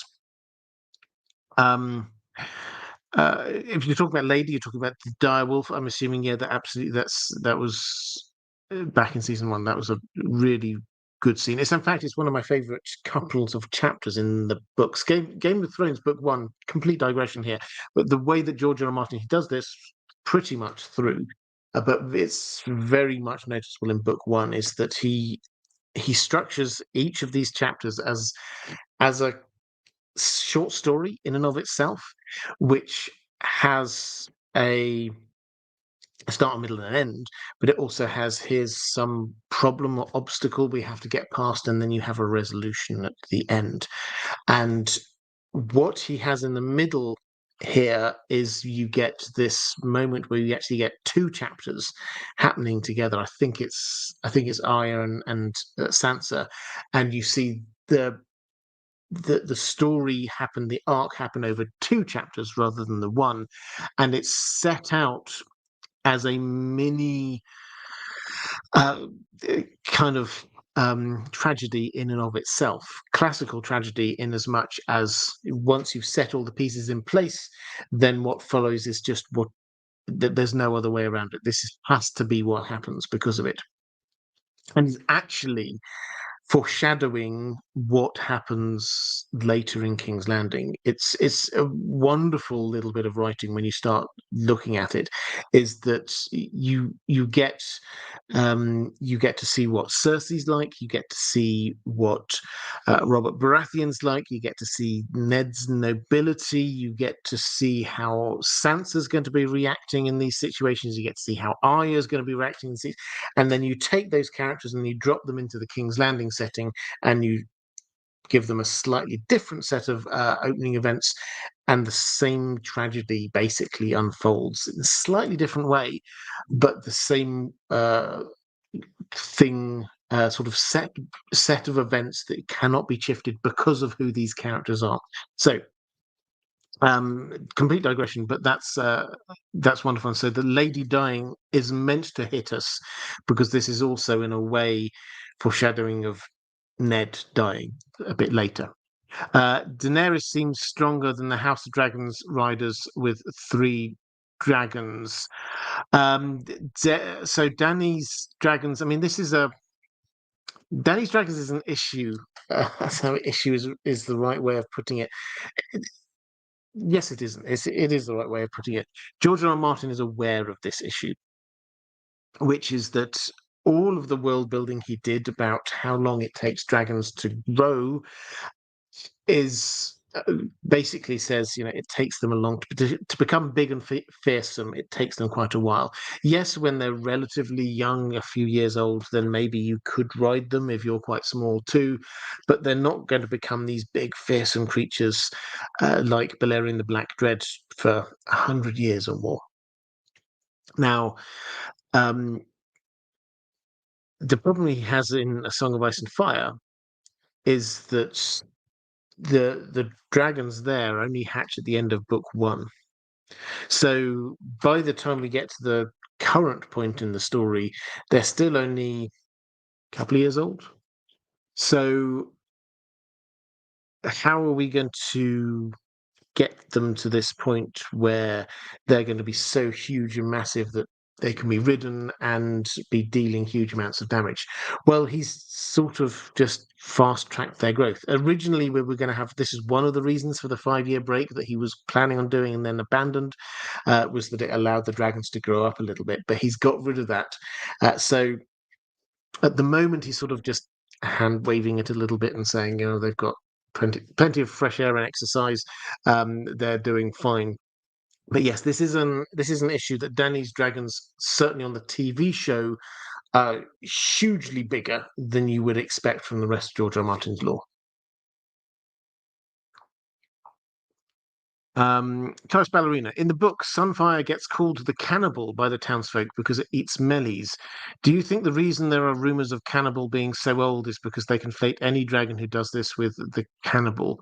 Yeah, it's an interesting idea. Yes. So the cannibal is a wild dragon on uh, Dragonstone and is known as the cannibal because it's willing to eat other dragons, young dragons, and the like.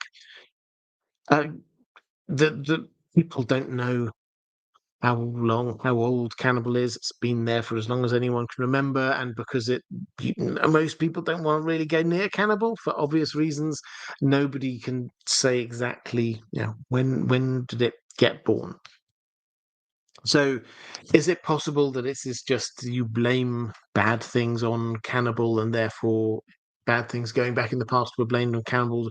Yeah, I kind of accept that as a possibility, but at the same time, I think it's probably just um, this is a dragon that has been there for probably over 100 years, and that at that point, it sort of passes beyond living memory. Joel Thompson saying, and George is kicking off about the show breaking his law.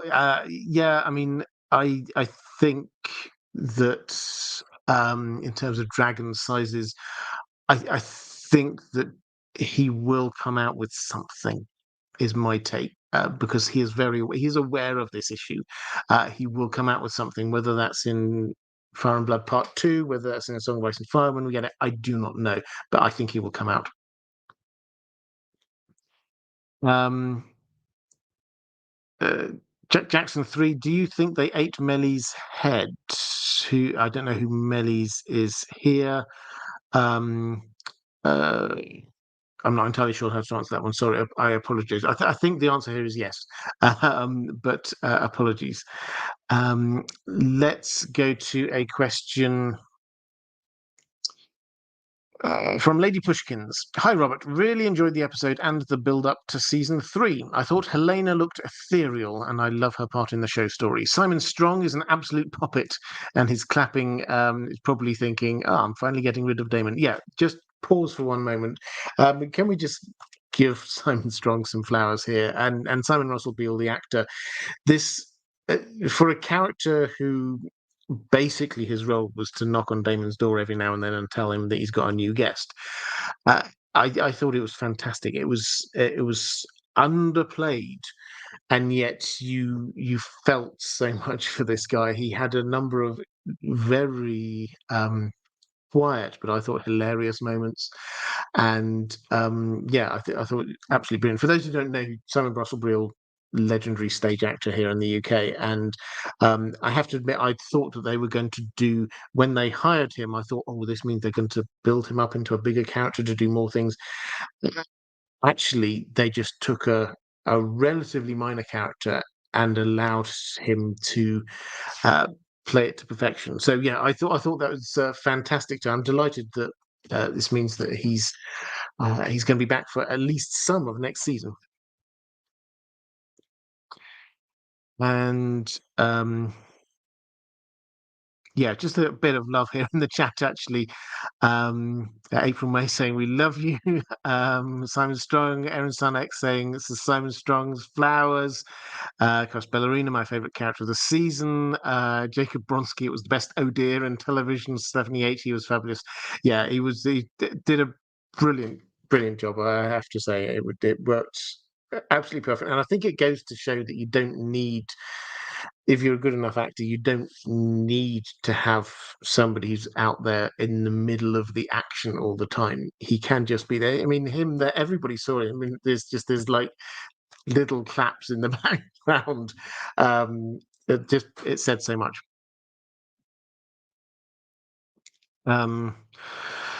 Let's go to question from Ranabir Mitra.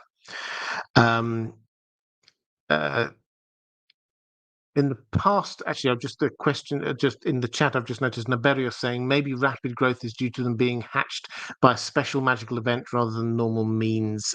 Yeah, I mean, if I had to guess, this is probably roughly where George R. R. Martin is going to go with this, is that this isn't normal dragon growth because there's magic happening here. So if I had to guess, that's where he's going to go with it, but we'll have to wait and see. Ranabir Mitra saying, in the past you had a video called The Secret Bloodlines of Azor Ahai. You talked about the Targaryen bloodline of magical families in Planetos forming the prince that was promised, Bloodraven performing targeted eugenics to get the desired prince. With this vision, can we extend his influence in bloodline pruning to the Dance of the Dragons? If so, what about Aegon the Conqueror and Daenerys the Dreamer? Is the show slightly hinting that these dreams were given by the old gods via Bloodraven to the whole Targaryen family? Well, yeah, I've kind of touched on that latter bit already. Yeah, there's a long-standing theory going on here about the idea that these dreams, the Weirwood Network, were providing these dreams in order to get the Targaryens on side to help against the others.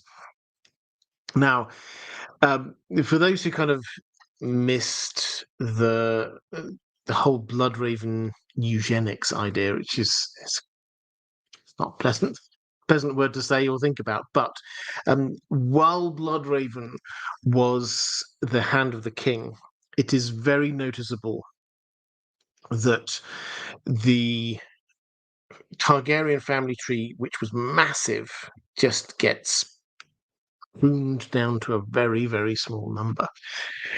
To the extent to which, and I can't remember the number off the top of my head, but it's something like in 27 years, 23 Targaryens die, most of which were either personally killed by Bloodraven or died in bizarre circumstances. Now, when I say that, so the personally killed by Bloodraven, I'm including House Blackfire. He personally killed quite a few members of House Blackfire. In terms of dying in bizarre circumstances, we have choking on a lamprey pie. We have the whole. We see the death of Baelor Breakspear happen in the first Duncan Egg story. Again and again, we get characters who just die inexplicably young, who die. I wish I could think of a few other sort of random examples, but there are some really odd examples of how Targaryens die. And the person who was in charge of everything at the time was Bloodraven. And so we can't say 100%, but it looks likely that was what was happening. Could we say, now we've seen Bloodraven back in time, could we say that he is influencing events in the Dance of the Dragons? I mean, the answer has to be yes, that he could be. And yes, he almost certainly, if he feels that he has the ability to, then he probably would be. The question is, what is he trying to achieve? He clearly is trying to get to the prince that was promised later on. And that clearly means, I think, that he has decided, and I think this is probably where they're going in show canon now. It has been decided, he has decided what this line is. And the line is Daemon and Rhaenyra's line. Which is why Daemon's now there. He's being picked and to sort of being shown the truth of what's really going on with Aegon's prophecy. He's been told his role is to get Rhaenyra on the throne. So this means, therefore, that if you're going down this theory, then Bloodraven is Team Black. And so it's not that he's trying to manufacture the Dance of the Dragons because he won't want to be getting rid of the dragons, because the dragons are clearly going to be important, but he is wanting to get rid of Team Green's claim. So that, I think, seems to be what's going on. And so the implication is that if you follow that logic even further, that it all started to get out of control. Because yes, they got the right people on the throne, but the dragons basically died out. They did not expect, say, the Maesters, if we're assuming the Maesters, to be able to get rid of the dragons at the end of the Dance of the Dragons.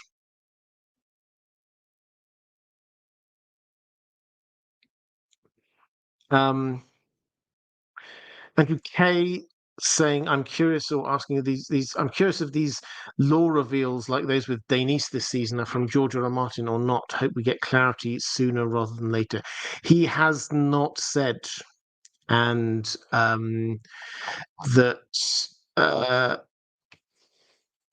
I mean, even when we get these confirmations that something came from George, it doesn't actually come from him. This comes from Ryan Condal. Now, we don't doubt this for 1 second. George or Martin, I'm sure if Ryan Condal had been lying about the fact that vision dream that Aegon had came from him initially, then I'm sure George R. R. Martin would have said, well, no. But so these don't come from George himself. But they've also resisted saying anything else has come from him. And he's been a bit grumpy about the law recently. So yeah, I don't know. My instinct is probably not. But we have to wait and see, I'm afraid. I wish I could give you something more on that, but I think we have to wait and see. Let's go to a question from Ranabe Mitra. I personally think that Helena coming into Damon's visions is Ryan Condal doing a hatch tip to the famous Melisandre chapter in Dance with Dragons, where she sees Bloodraven Bran in the flames, thereby connecting the astral planes used by R'hllor, the old gods and other magic systems. Similar to Melisandre seeing an old crow and a wolf in the flames instead of Brynden and Bran's faces. Could it be that Helena didn't truly see Damon's face, but rather an emblem of sorts, as in her role in that moment being to convey the sentence, you know your path, to his foggy emblem, to this foggy emblem of a man in her visions? Well, yeah, I mean, what you're talking about here, so Melisandre sees in her vision, she sees Bran and Bloodraven. She doesn't, she sees the wolf and the tree man. But then it gets kind of foggy. I can't remember the exact word. And the kind of implication is that she's being blocked. She's no longer really allowed to see them, which hints at, yes, there is some kind of touch over there, but she's not getting access to the Weirwood network at any point in this.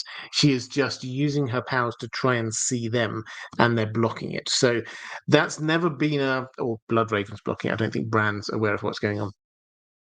There's never been a moment where, as with what seems to be happening with Helena here, where there's a complete crossover of these two magic types in terms of visions. And so if this is what Helena's doing, then that is completely different in my view. It could well be a hat tip, as you say, to what was happening there with Melisandre, but I don't think that there was a law precedent going on there. Let's go to Gina Z. We got a Daemon Rhaenyra reunion in episode 8, and it was as you had predicted. I thought they visually expressed Daemon's rapprochement and Rhaenyra's emotional pulling away quite beautifully. What did you think? Yeah, I think they did this really well in a kind of a show don't tell way is that Damon is clearly there. He's down on his knee. He's standing up, yeah, for the Queen. He's doing everything. And when the two of them are right close together, there's this moment when he leans in. You know that kind of like forehead touch? They've done it several times as a kind of a sign of togetherness, intimacy, just the two of them, this kind of forehead touch. Um, he goes in for that, and she kind of goes away. And that is her withholding that kind of togetherness or intimacy in some way, rejecting it in some way. You also see her grab hold of his hand and almost kind of grabbing it so tightly, almost to kind of hurt him. This is Damon doing everything, coming back towards her, her accepting it, but with withholding that extra, and completely understandably, he has just gone off and not talked to her for a huge amount of time, and then suddenly out of nowhere come back and says, "Yes, my queen." You kind of understand where she's coming from, but in terms of the characters, just be aware this isn't back to where they were before. This is a different stage now in their relationship. She does not 100% trust him anymore.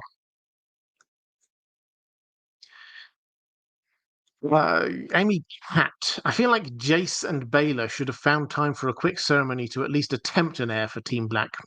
And when Helena was asked about running away, she responded, "Where would I go?" And that had to sting Alicent. Lastly, I'm marinating episode 8, and I'm just not as upset as some members in the fandom, yourself.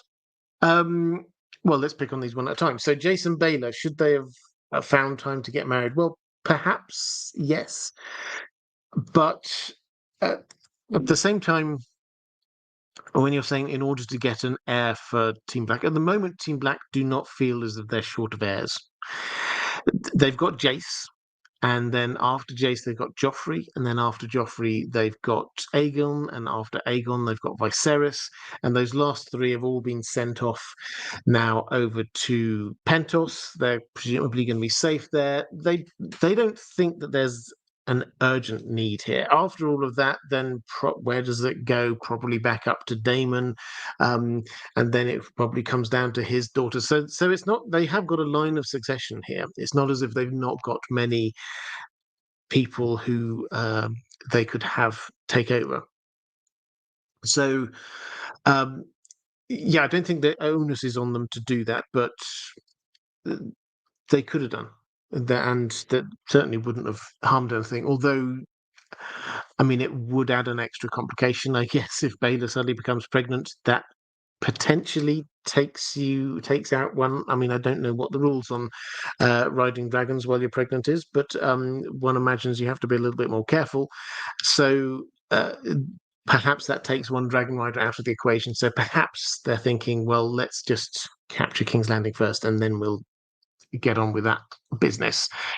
So Helena asking about running, when she was asked about running away, she just wondered, where would I go? That had to sting Alison. Yeah, I didn't interpret it. I would have to look at it again. I have to say, I didn't interpret it that way. I interpreted it as being Alison said, "Have you ever thought of running away?" And Helena answering, as is her way, in a very literal, "Have I thought about running away? Me?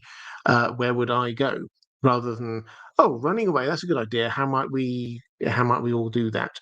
So I interpret that as just this is just how Helena's brain thinks, and she's asked about her thinking about running away, and the answer is, where would I go? And then on the third one, marinating season 8, episode 8, not as upset as some of the fandom. I have to admit, I um I have seen some, and there are some, I know some patrons, and I've seen a few just passing by in the chat. Some people who really didn't like episode 8. We'll get onto one of the reasons. If you've not heard about this, there is definitely a reason why episode 8 perhaps wasn't feeling as satisfactory as you liked. But the I would love to know. I'll answer this in just 1 second myself. I would love to know in the chat. I like doing this every now and then just to get a feel of the fandom. Um, episode 8 and the season as a whole. Good. Were you disappointed? Just give me a word. Just kind of express your feelings. As I've heard some people quite down on episode 8. I've heard some other people who are very happy with season 8, episode 8. So very happy with the season as a whole, and thought, well, they might not have loved that, but they quite liked it. Just give me a word in the chat. How would you summarize your feelings vis-a-vis, particularly the last episode? Um, and just quickly going through, Josh Pike says good. Guillaume Kish says great season. Kirk's neck chop very good. Kashta good. That Elf Torrent saying myself and hubby loved the whole season. Suki Drama saying I liked episode 8. Agree. Weirwood beyond the Nettles issue, enjoyed the season a lot. Canadian Spring underwhelming. For my peoples, loved it. Laura Everard, okay, but not exceptional. Loved it, says Mindy Milligan. Season was amazing, says Joe Rose. Paul Whitrock says a setup. Byron, great character drama, not too much fluff. Train Surfer, not perfect, but still good. Messy, says Escarglae. Okay, I mean, hopefully that gives you a kind of a flavour. What I took from that was broadly, from the people that I've read out there, broadly positive, though there are some things that people didn't like. Some people love it, some people think it. I mean, setup, so Paul Whitrock was saying setup.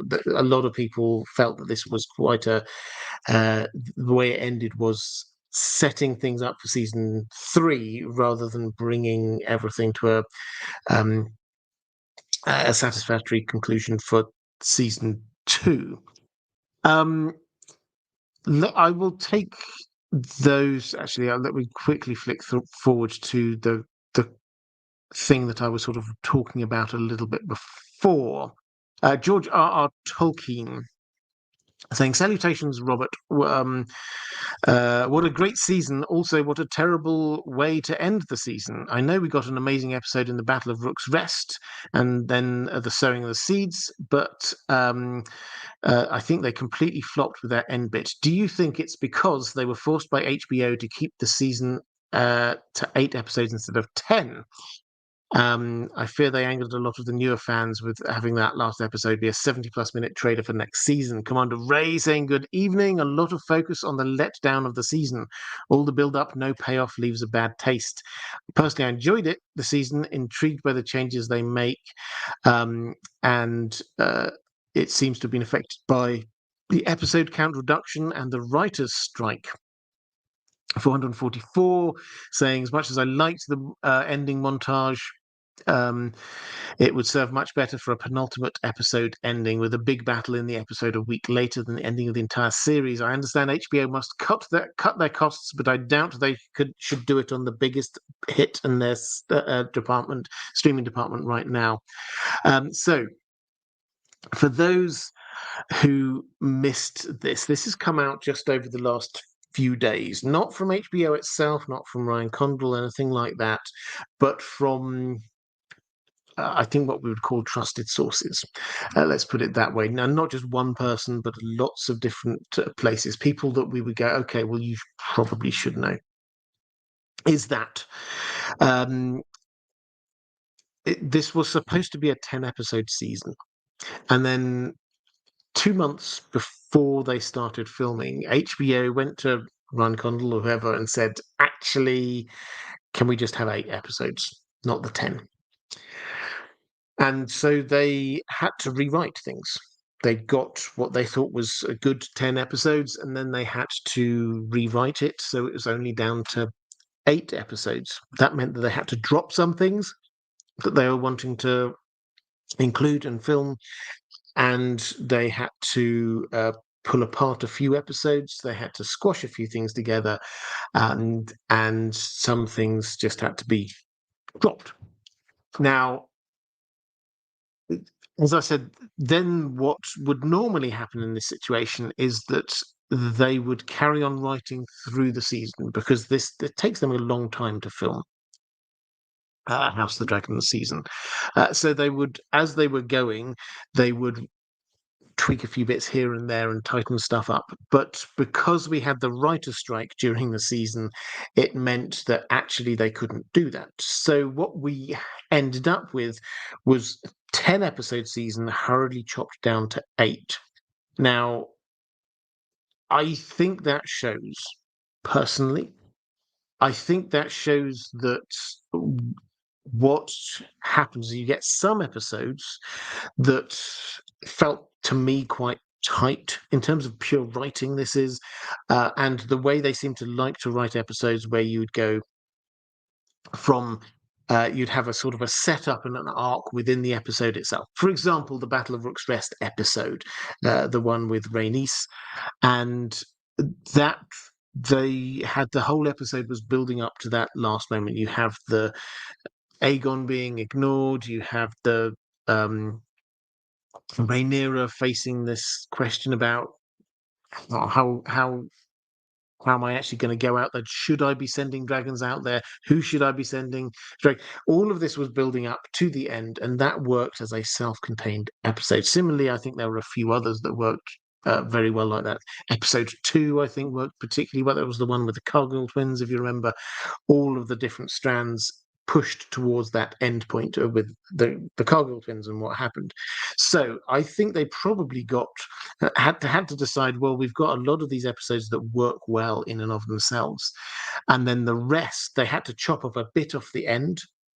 I don't know. My instinct is that they took out the taking of King's Landing, and then they had to do a little bit of extending some things out, cutting some things down, which may well, and some or all of the things that didn't quite work well, like Alicent just sort of heading off into the forest and then coming back in the same episode. That felt a little bit uh, unexplained and rushed, if this really was the huge turning point in her character arc. Similarly, we had Daemon seemed curiously inactive in Harrenhal. He stayed there, and yes, they want to give him all these visions, but the Daemon of season one feels would have spent a lot more time themselves going out into the field trying to get people on his side rather than just sort of sitting around having delegated the task to a random Blackwood. So there are a few things I say. I don't know whether either of those things that I've just mentioned were to do with this, but the kind of the slightly up and down feel where some episodes worked really well, some of them perhaps less well. Personally, I think probably that's because of that. So I don't know whether that kind of like answers all of the questions, but I think that if we're right about all of that, then I think we say this probably should have ended with the taking of King's Landing, and so the closing montage, which I agree, 444. I quite liked that closing montage. I thought that worked quite well, but yes, I think it would have worked even better if that was a build up to the event happening at the end of that season. So we end not with Rhaenyra still on Dragonstone, thinking, when oh when am I going to be attacking King's Landing, which is roughly where she was at the end of season 1. We end the season with her sat on the Iron Throne. So my instinct is that's where it is. Why did HBO make that decision? Well, ask them rather than me. Money is what everyone seems to think, and yes, I can assume that they probably were without money, or were a bit low on money, had to save some money. But um, these these decisions have implications for the quality of what's put there. That doesn't mean that I think, and I should probably say this again, it doesn't mean I think this wasn't a good season. I enjoyed it. I did really genuinely enjoy this season. I thought there were some fantastic episodes in it, but I think it could have been even better. Martin S saying, "Evening, Robert. It feels as if this second season ended fast, like it was short for some reason." Yeah, absolutely. So that it's pretty much the um, what I was covering before. Yeah, it ended fast, and they basically chopped off. If I had to guess, roughly what they did in the writers' room was say, well, we'll chop off the last episode that we'd written, and then we will the stuff that we had in episode 9, or the equivalent of episode 9, because really what we got, our episode 8 was probably was their episode 9, but they had one other episode's worth of stuff, that some of which they took out and some of which they dropped into other episodes, which is why you get some things happening very quickly, like the Alicent thing I was talking about, or what happened with Thailand over in Essos, something like that, which perhaps could have been stretched out over a couple of episodes. They just dropped it all in one. Juan Doe saying, "Should we call Kristen Cole the father who never was?" Yeah, I see what you did there. Yep. Andrew K saying, "The 2 episodes cut, we did for sure lose certain bits of connective tissue, so to speak." Yeah, I think that's a really good way of putting it. A lot of the connective tissue was not there, as well as the natural, what I would consider to be the natural end piece of the story arc for season 2. Plus, Ballerina, the Warner Brothers Discovery announced networks being $9.1 billion less profitable than they thought. Are you worried about the future of House of the Dragon and Game of Thrones spin-offs? Well, so the numbers, they're big numbers, but I have to admit, in the grand scheme of things, I've no idea about the finances of those companies, so I can't say that sounds bad, but I don't know how bad that is. My instinct is that HBO is run by people who want to champion. And I've no idea about the wider company here, but they're wanting to champion good TV. This is their raison d'être more than any other network or streaming service. They want to be known for producing the good quality things that win Emmys and Golden Globes and things like that. That's what they like to do, and and get the audience share, which gets them the advertising income. That is different to Amazon, say, who've got a much wider remit of what success looks like to them. So I think instinctively they will want to support a franchise, which is how they will see this, which is the biggest winner that they've got. Game of Thrones won massive amounts of things. House of the Dragon hasn't won so many prizes. It did win quite a few prizes, but also it's got a huge audience share and is earning them a lot of money. Now, what I could certainly see, as far as House of the Dragon is concerned, they've already commissioned season 3. I see absolutely no reason why they're not going to go with season 4 as well. Perhaps they will get it down to 8 episodes per season, and know that people will carry on watching. I'll carry on watching. I suspect everybody here watching the stream will carry on watching it, even if they hear that it's going to be a cut down 8-episode season next time rather than the full 10-episode season. So I think that HBO know that. In terms of the other shows, now Duncan Egg is an interesting one because it's it's a Game of Thrones type show, but it should be a lot cheaper for 2 immediate reasons. Number one, there's no dragons, so the CGI shouldn't be an issue. And number 2, it's based on short stories or novellas, which means that they can do, I think it's going to be 6 episodes.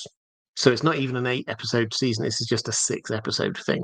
So the budget that they have to put for that is going to be less than it would be for House of the Dragon. Perhaps even half of a House of the Dragon season is one Duncan egg. And I think that we will see increasingly the move towards more animated features and season and series. There have been quite a few recent. George R. R. Martin, one of his blog posts a while ago, when he was announcing that the Corlys Velaryon one was now being developed as an animated one, he did this long, glowing report on Blue Eye Samurai, which is fantastic, it has to be said, on Netflix, I think it is, and how he thought that this showed that you could do top quality drama now as animated stuff. And so it would not surprise me if we maybe even just get the one more for the time being proper live action thing, but the next thing they try out is an animated something, because that the budget for that will be a bit lower.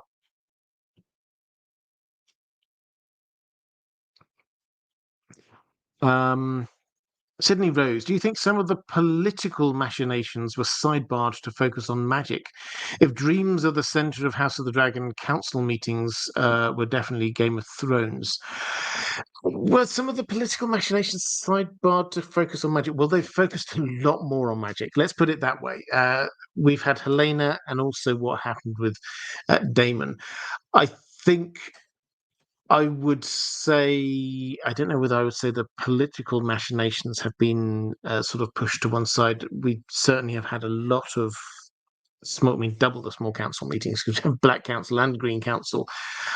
And I would say my greatest, I say fear, it's still an uncertainty, but they have sidelined for the sake of adding the kind of the magical layer. They have sidelined a degree of the autonomy of the characters, by which I mean Daemon, as I said just a moment or so ago, Daemon hung around in Harrenhal, uh, receiving the visions in a way and not going out and doing things in the wider world in a way that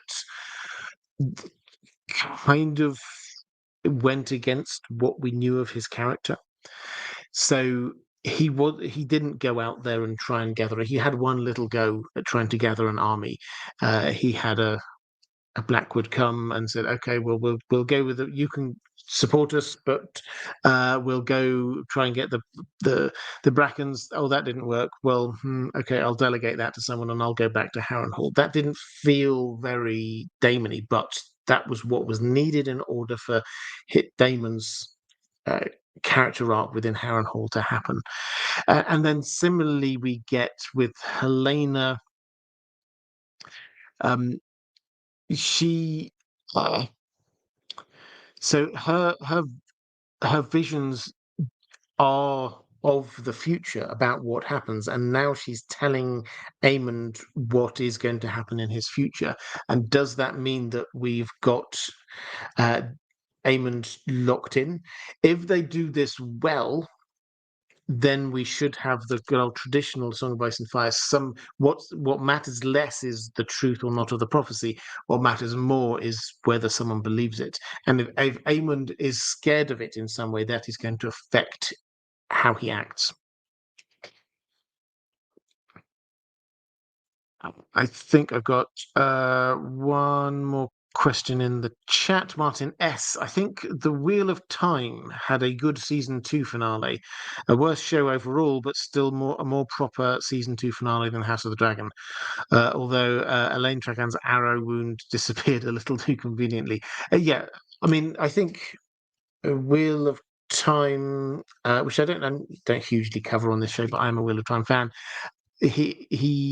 Sorry, with Wheel of Time season 2, I thought that it was much better than season 1. It sort of veered away a lot more from the text, but I thought that they, as a TV show, it delivered a lot better. I think season 3, last time I checked, incidentally, season 3 of House of Wheel of Time is going to happen early next year. Don't quote me on that, but that was the last time I checked. That was what they're looking at for that. But yes, I think what they definitely did do there was they created an arc for the season, which had a kind of a set piece end, which is in the book, and so they were building towards that set piece end. House of the Dragon season 2 felt that they were building towards a set piece end, but then cut short before they got to it. That's certainly how it felt to me, but I have to hold my hands up. I've said from the very beginning, if I were writing this, I would have ended. I'm not just saying this now. I've been saying this for the last couple of years. If I were writing this, I would have ended season 2 with the fall of King's Landing. I will say again, as I've said before, I would end season 3 with the second fall of King's Landing myself. Now, that doesn't mean that that's the way it definitely should have been done. It's just the way I personally would have done it. So I do myself feel a little bit of okay. I thought they would finish that arc, which I think they set up in the first 3 episodes, and then kind of it didn't kind of finish.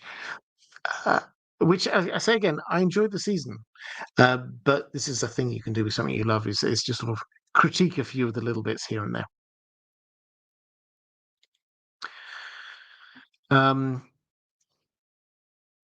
Andrew Kay saying if time allowed, the Gullet and taking of King's Landing included in the season would have felt so much different. I think the Battle of the Gullet, it wouldn't surprise me if that was always going to be pushed back to season 3.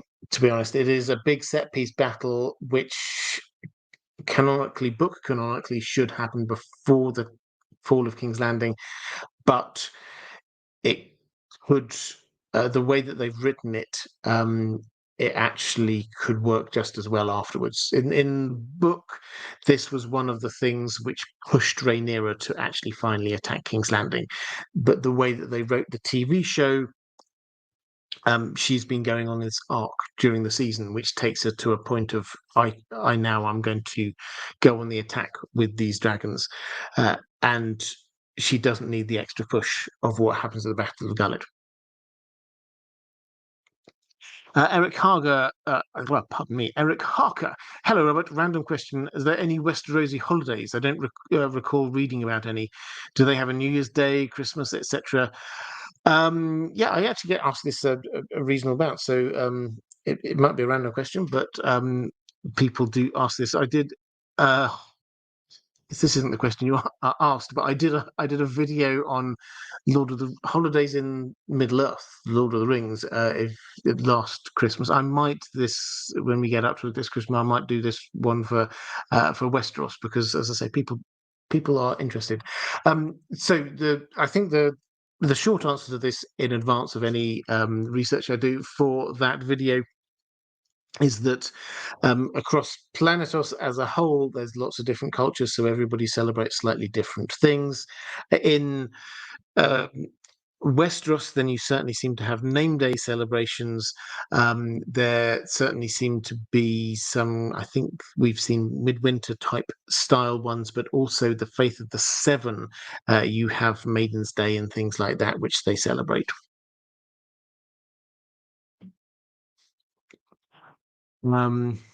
Joel Thompson saying they should just get straight into it. Scene 1, episode 1, season 3, Battle of the Gullet for 40 minutes.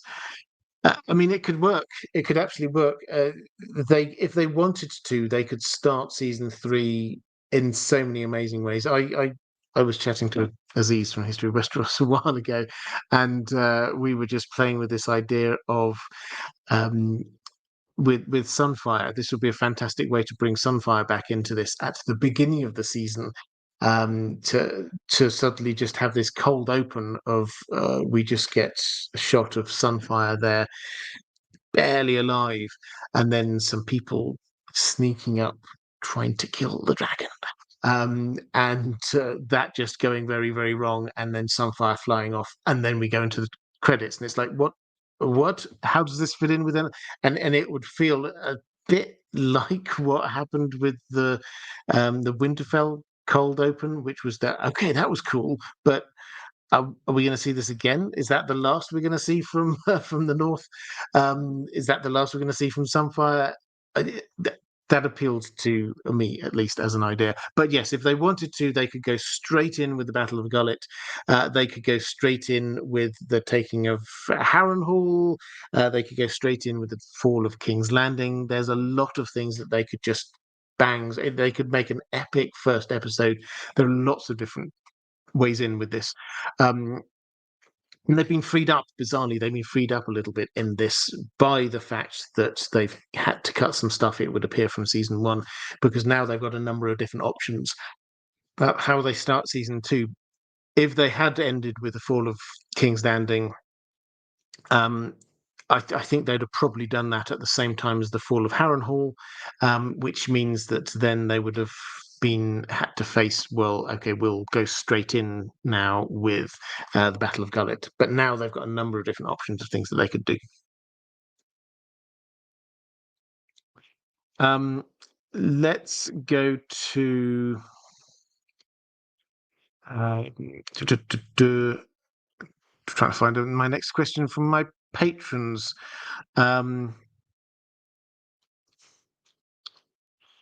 Maura Lee, I think that's where we were at. Maura Lee saying it looks like season 3 will actually, this ties in with what we were just talking about. It looks like season 3 will mostly be about the battles. And this is what Ryan Condal has said, basically. He hasn't said it's all about the battles, but he said season 1 was about the build up, season 2 was about the small scale stuff, and season 3 now it's all going on. So Maura Lee, looks like it'll be mostly about battles. What key battles are we most likely to see? It looks like the Battle of the Gullet will be one of them. Do you think we'll also see the battle over the God's Eye, as well before season 3 concludes? Yes, so I think Battle of the Gullet, they will definitely, as I say, they will open, or it will be very early in the season. Similarly, the fall of King's Landing and the fall of Harrenhal, though neither of those are going to be big battles. There are at least 3 battles in the Reach / the Riverlands, the Red Fork, the Fish Feed, the Butcher's Ball, that they may that they should, if not show, then they should happen. Now, they may merge some of them, it has to be said, just to sort of warn you, because otherwise it would just get very confusing. What battle's happening everywhere, we don't really know. But they will need to show something to do with this Hightower army coming up. They could take the Lannister army and get it just to arrive at Harrenhal the same time as Kristen Cole's army, and so they could kind of merge that. But if I were writing this, then yes, I would have, as either the final episode or the penultimate episode, I would have the battle over the God's Eye Lake, and I would have the storming of the storming of the Dragon Pit as the last episode, leading into Rhaenyra staggering out of King's Landing. That would be how I would. My closing shot would be her sneaking out of King's Landing as chaos erupts in there. Also, possibly first Tumbleton. So I think that Tumbleton will be a major scene, I think, particularly in season 4, but I think they need to start it off here. Now, what I would say is a lot of those things should definitely happen on screen, but do not be surprised if they go down a route of not exactly the same way as they did the Battle of the Burning Mill, the one between the Brackens and the Blackwoods, of showing the aftermath of the battle. But don't forget, in Game of Thrones, a huge amount of the battles happened off screen.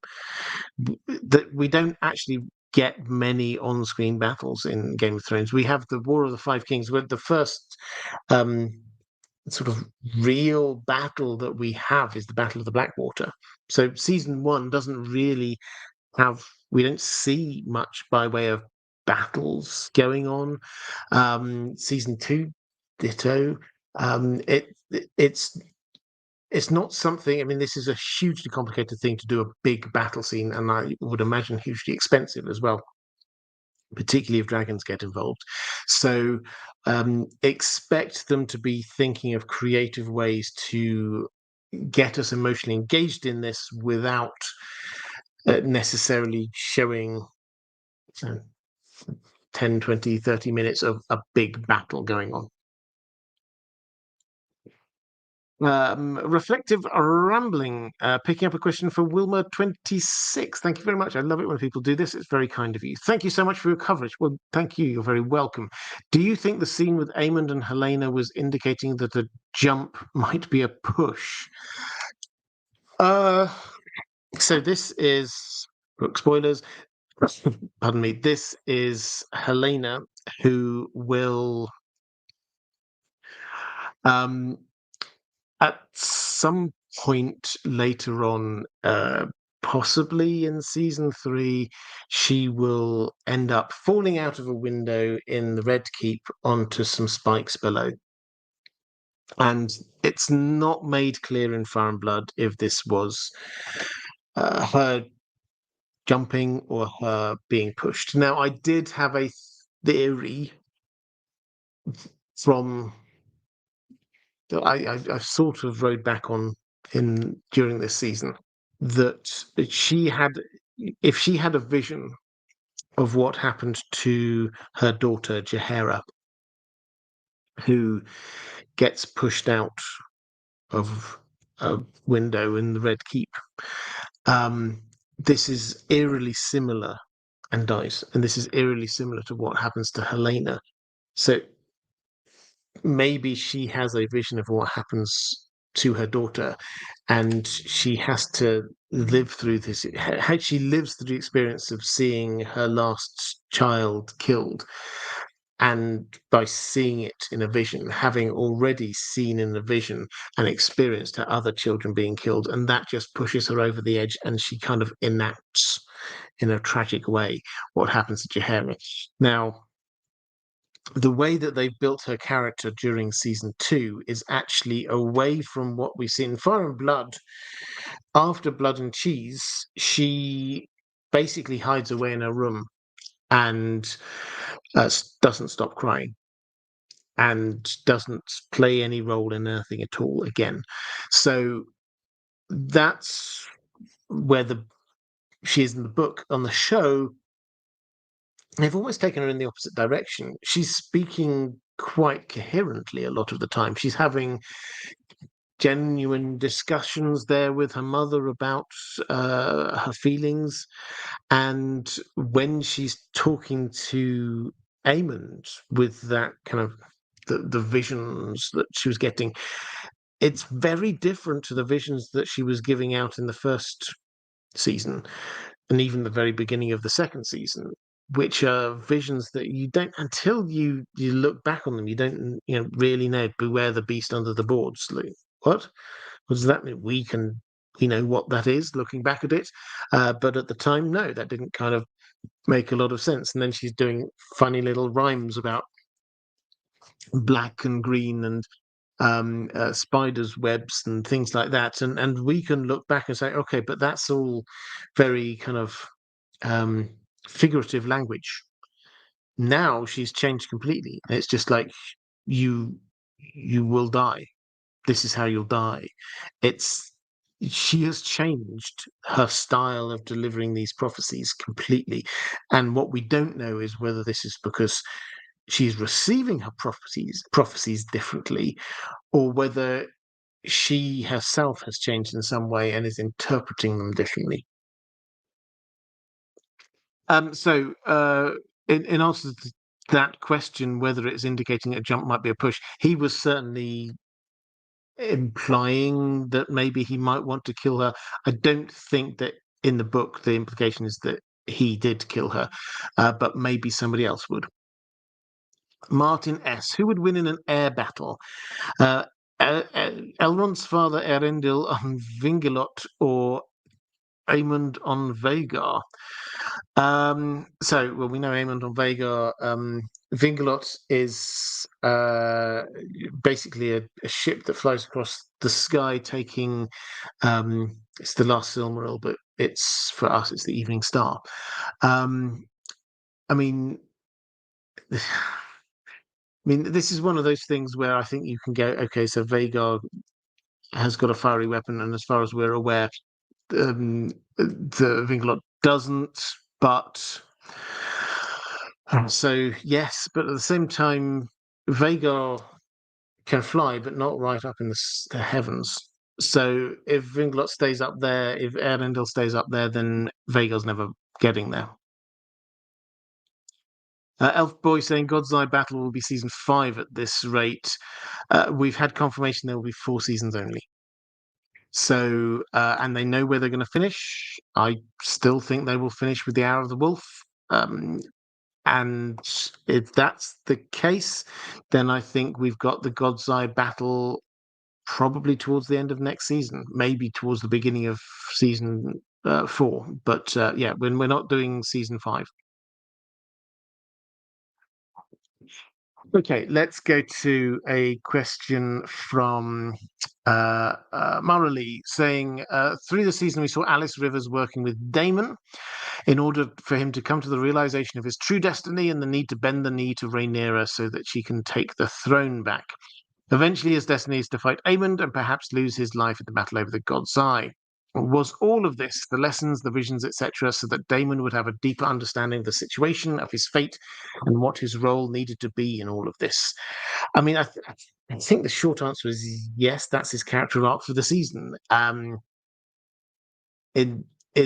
that he went away at the beginning of the season, he left her with these half-formed thoughts that he's a better potential leader than her. He should claim the Iron Throne for himself. He's gone. He's not saying when he's coming back. And he's got these deep character flaws that he's had for some time.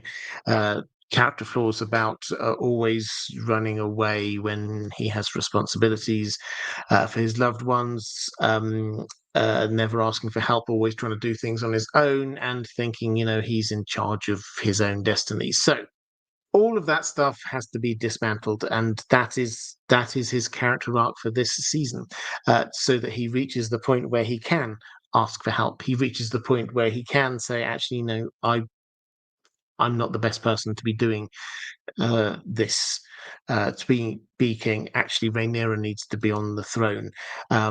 Actually, he needs to be humbled in front of people to understand that he cannot achieve this. Actually, he needs to understand that humbled by Oscar Tully.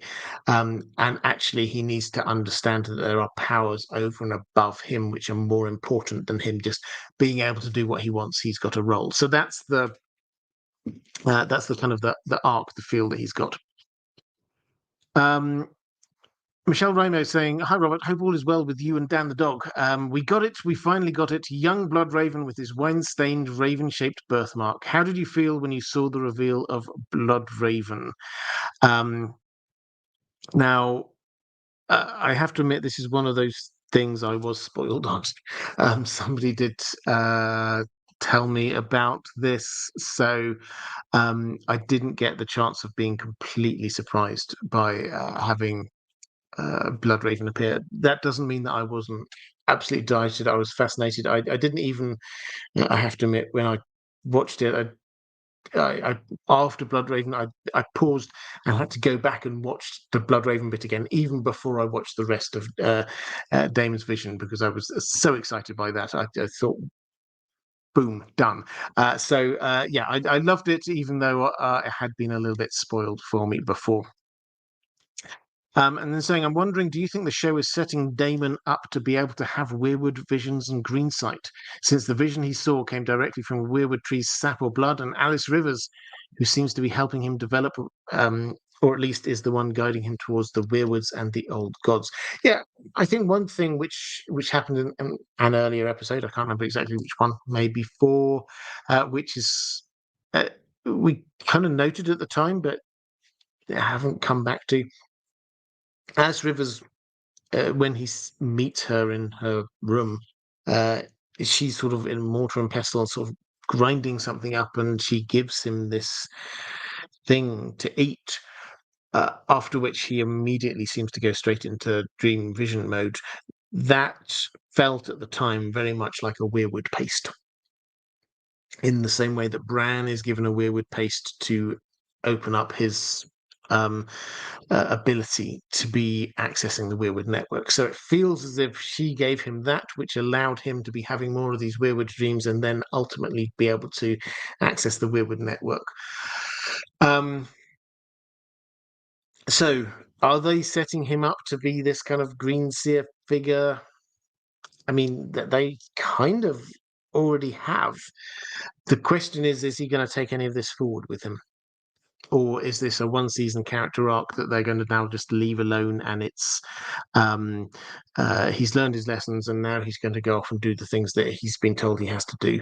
I kind of hope they come and bring this back, and the hope I have for this, incidentally, is before the battle over the God's Eye, when uh, Daemon decides, right, that's it. Finally, I will face Aemond. And he flies to Harrenhal, and he waits for Aemond. And we're told every day, in his frustration, he swung his sword at the tree, the weirwood tree. Now, that in the book just comes across as a man who's like frustrated and waiting for his chance to fight somebody that he should have fought a long time ago. But it does make me wonder, if that happens, is this him ultimately getting angry at the Weirwood Network? If he's striking the tree, is he getting angry with the tree for some reason?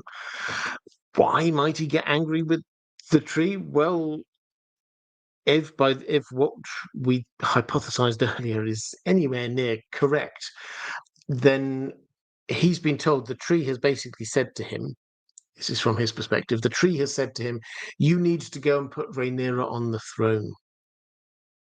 And that's your role. And his thought is, oh, wow, okay, so I can be there by her side. I saw another young Targaryen girl hatching dragon eggs. Maybe that might be our daughter. And it turns out Rhaenyra has now just turned her back on him. And he might now be angry if he's turned himself towards Rhaenyra and she's now just said, no, you've abandoned me, you're out of my life forever. He might get angry at the Weirwood Tree for forcing him down, as he would see it, forcing him down that path. And he's going to do the last thing he has to do, which is kill Aemond, and then that's it.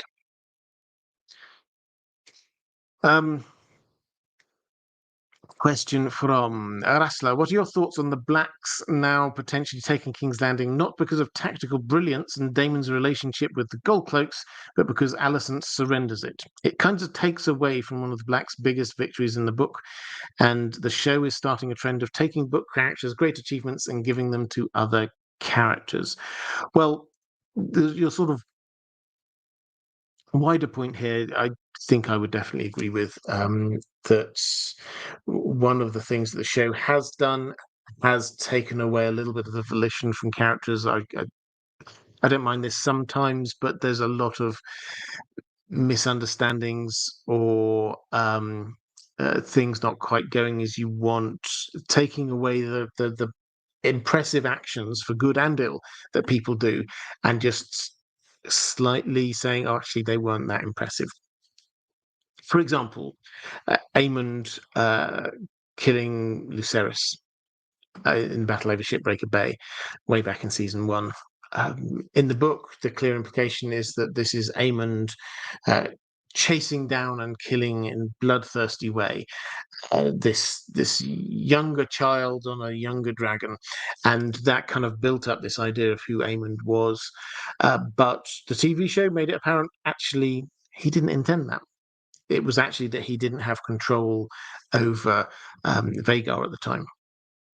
There are several other examples, but here the fact that that what happens in the book is that Daemon hears from his spies that Aemond is now quitting King's Landing, and he manages to secretly take his army and his dragon round the west side of the God's Eye Lake, therefore making sure that Aemond on Vagar and Kristen Cole's army do not spot him.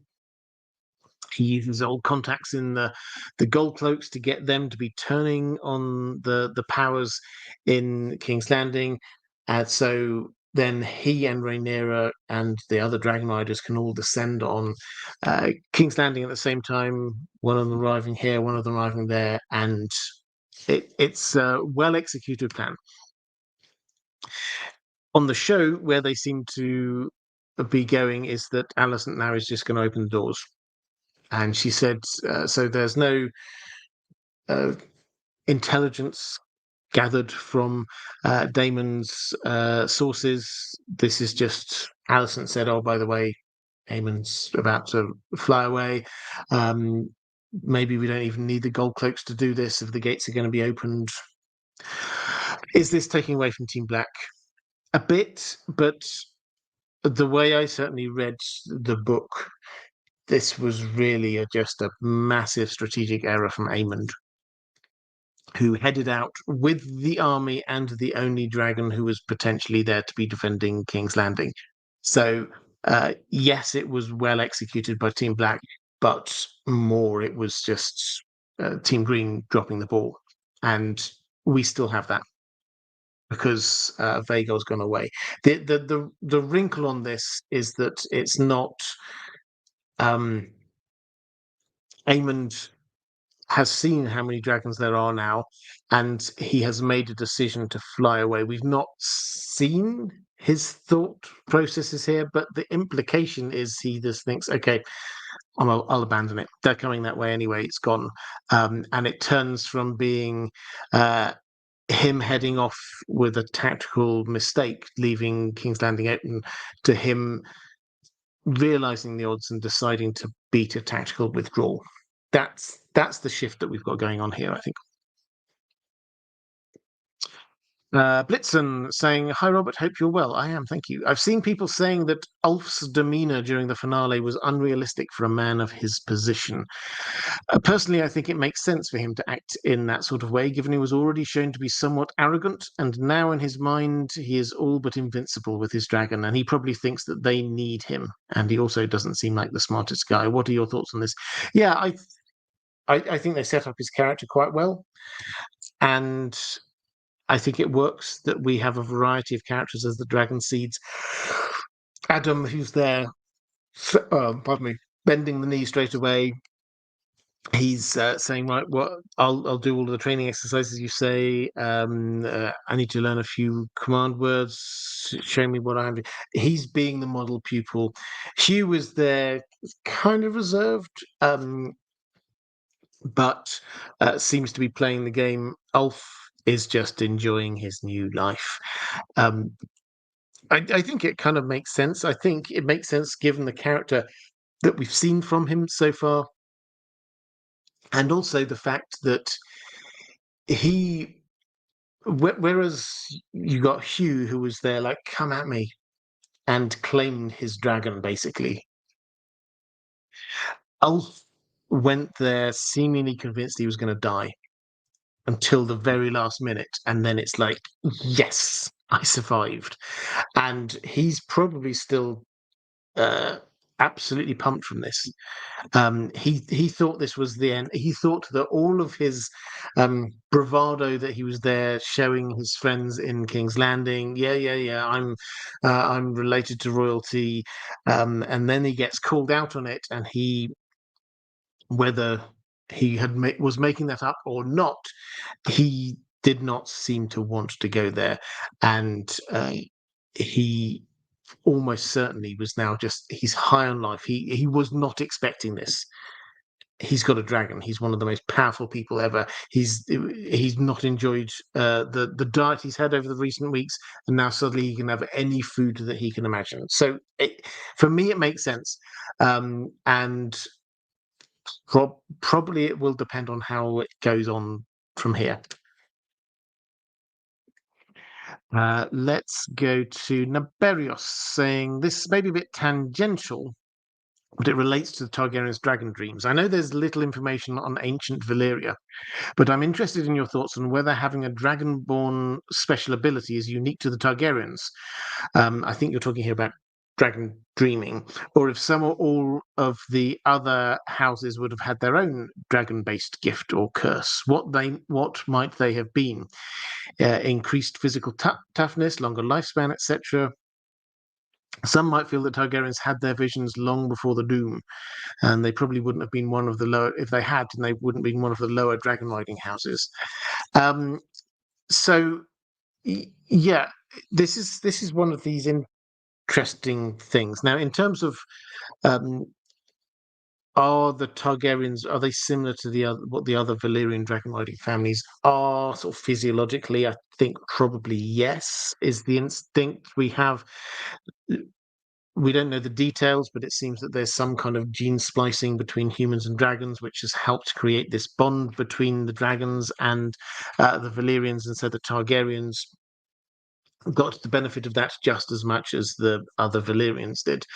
As for the dragon dreams, I've already mentioned the possibility that these could have come from um, the Weirwood network, but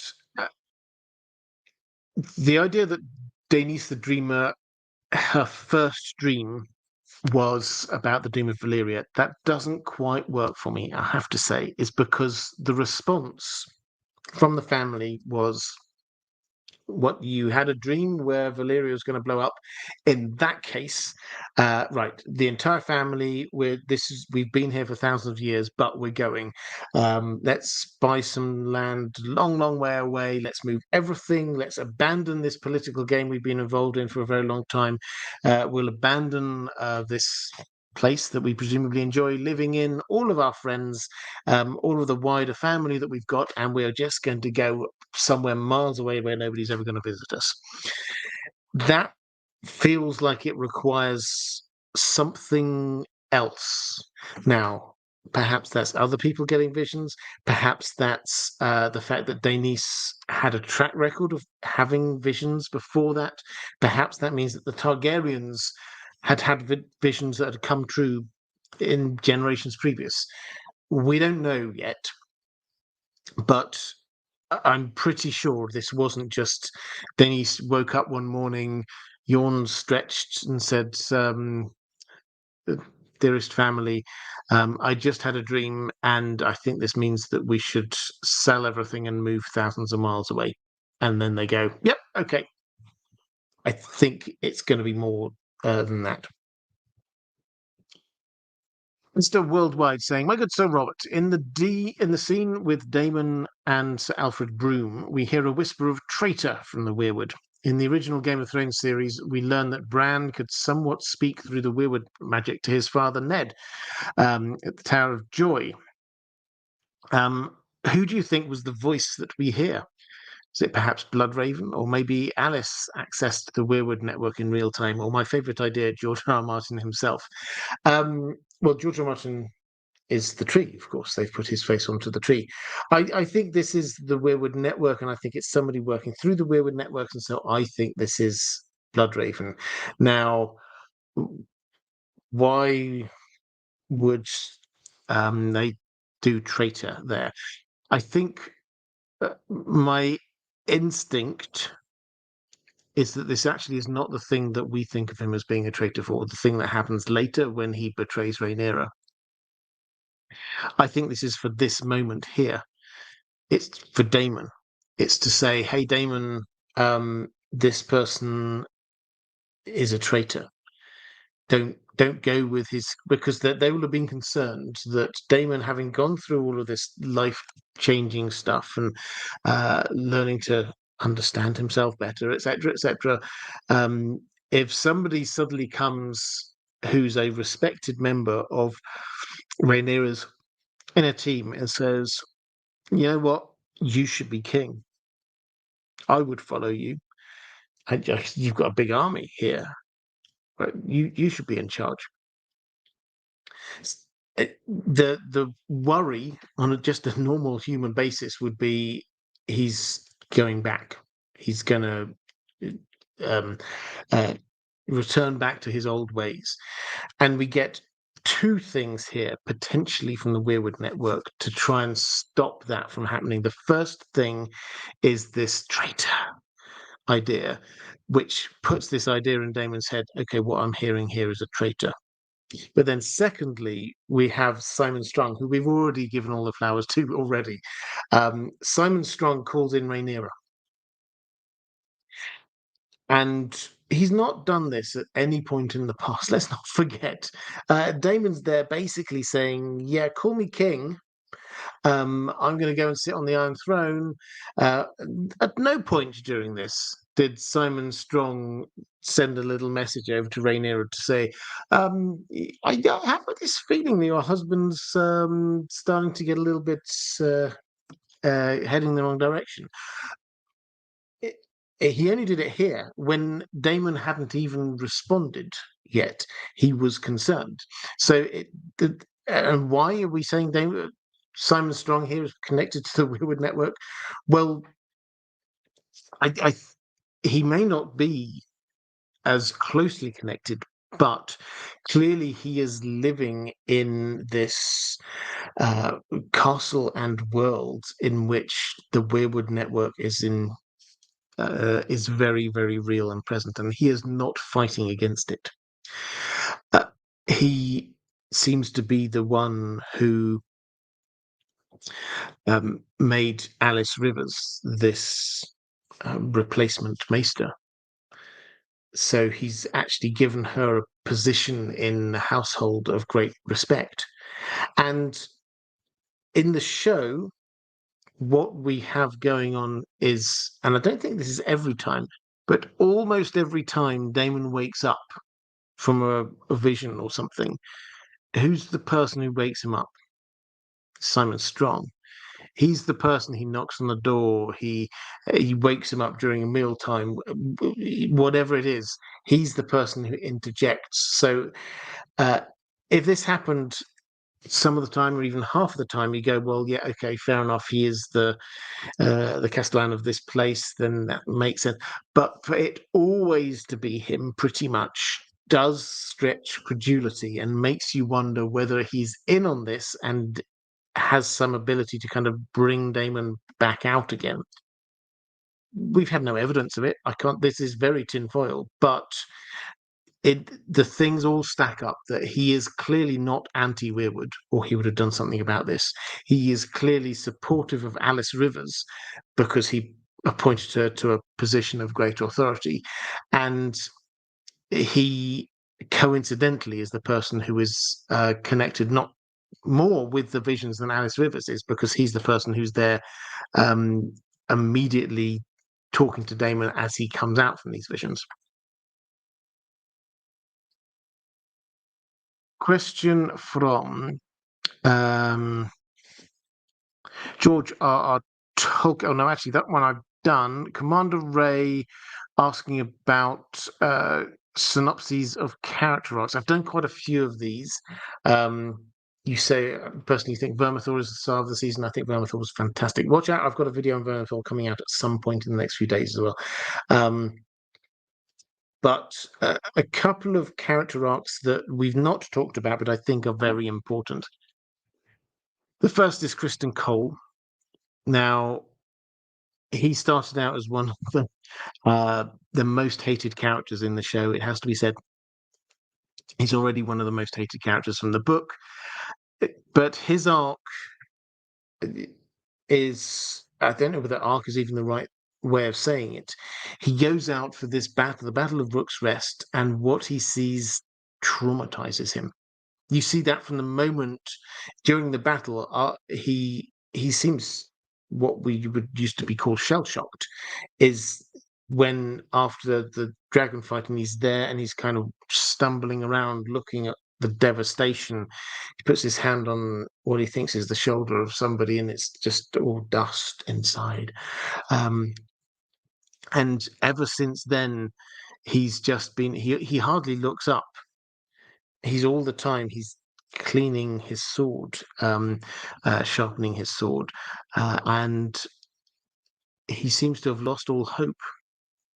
He seems to be. I mean, it's quite Shakespearean, really, the speech he gives in this episode, when he's basically saying the dragons are now in control, and we're going to die, and I'm actually quite looking forward to it. And it's, yeah, it's quite the arc from somebody who was actively going out there, hating on Rhaenyra, leading the charge, and now he's so down, so apathetic. The other person whose character we need to pay attention to is Jace. He starts this season. He's the heir. He's in. I mean, he doesn't make a huge impact for the first couple of episodes as a character, but increasingly he starts going against his mother, disagreeing with his mother. I mean, it's not just like the odd one or two things here, it's almost all of the time now in a really significant way. He, when she went off to see Alicent in King's Landing, he's actually the person who's there saying this that was a terrible idea in front of everyone else, telling her off in front of everyone else. And then he's moaning away like, oh yes, she never lets me go anywhere. I think I'll go up to the twins. And he heads off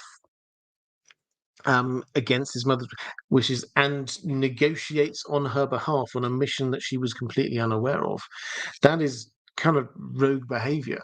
And then we get the dragon seeds. Now in the book, the dragon seeds, it was his idea to try and find the dragon seeds. But here he realizes that his claim is undermined. His claim to succeed his mother is undermined by the fact that there are other bastard children, because he's a bastard child. It's not officially admitted, but he knows it and everyone else knows it.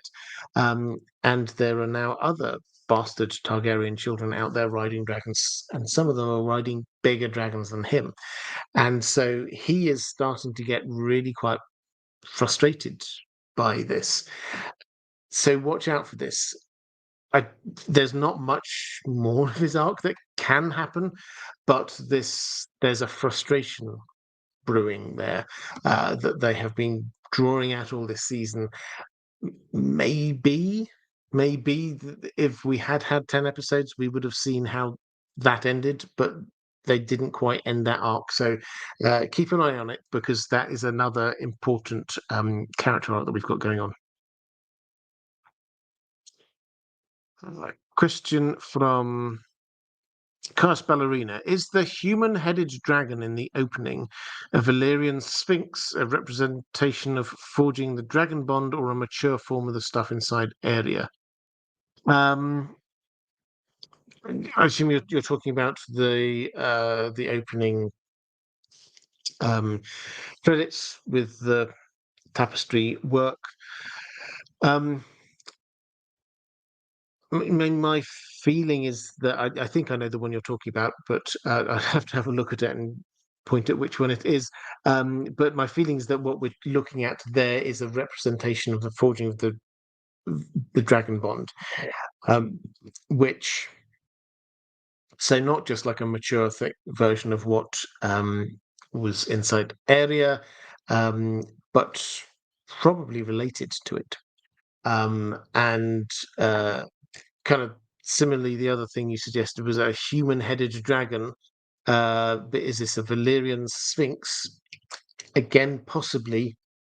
They did have kind of sphinxes, and it's like the sphinx is the bringing together of different types of animals. There is a proper technical term for it, I'm sure, but a kind of a hybrid. And that is kind of what we think happened with the dragons and the Valyrians, is that they did create this, I say gene splicing, may not be the exact phrase, but within the Targaryens, there are now, there's a bit of dragon DNA in there.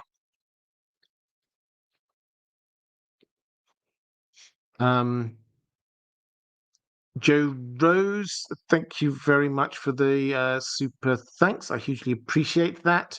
Martin S., what would King Viserys think of Otto Hightower if he knew Otto's actions after his death. Also, my previous super chat. Did I miss a super chat from you? I do apologize if I did. Yep, okay, I've got that one. What would Viserys have thought of Otto Hightower? I don't think he would have been surprised. He he knew Otto was manipulative, and he knew that he wanted Aegon on the throne. So I don't think that Viserys would have been surprised by Otto being part of the team that was trying to supplant Rhaenyra. He would have been saddened by it, but I don't think he would have been surprised. In terms of sort of his other actions, the one when I thought Rhys Vance did a fantastic job was when he gave that speech at Aegon. We all remember he was calling Aegon all manner of names, but there was also a moment when he kind of pauses and says sort of almost to himself, I do sometimes wonder whether maybe we'd have been better off if Viserys hadn't died. And that, I think, is a fascinating insight. So he has turned Otto certainly turned back towards Viserys towards the end. What would Viserys have thought of that? I mean,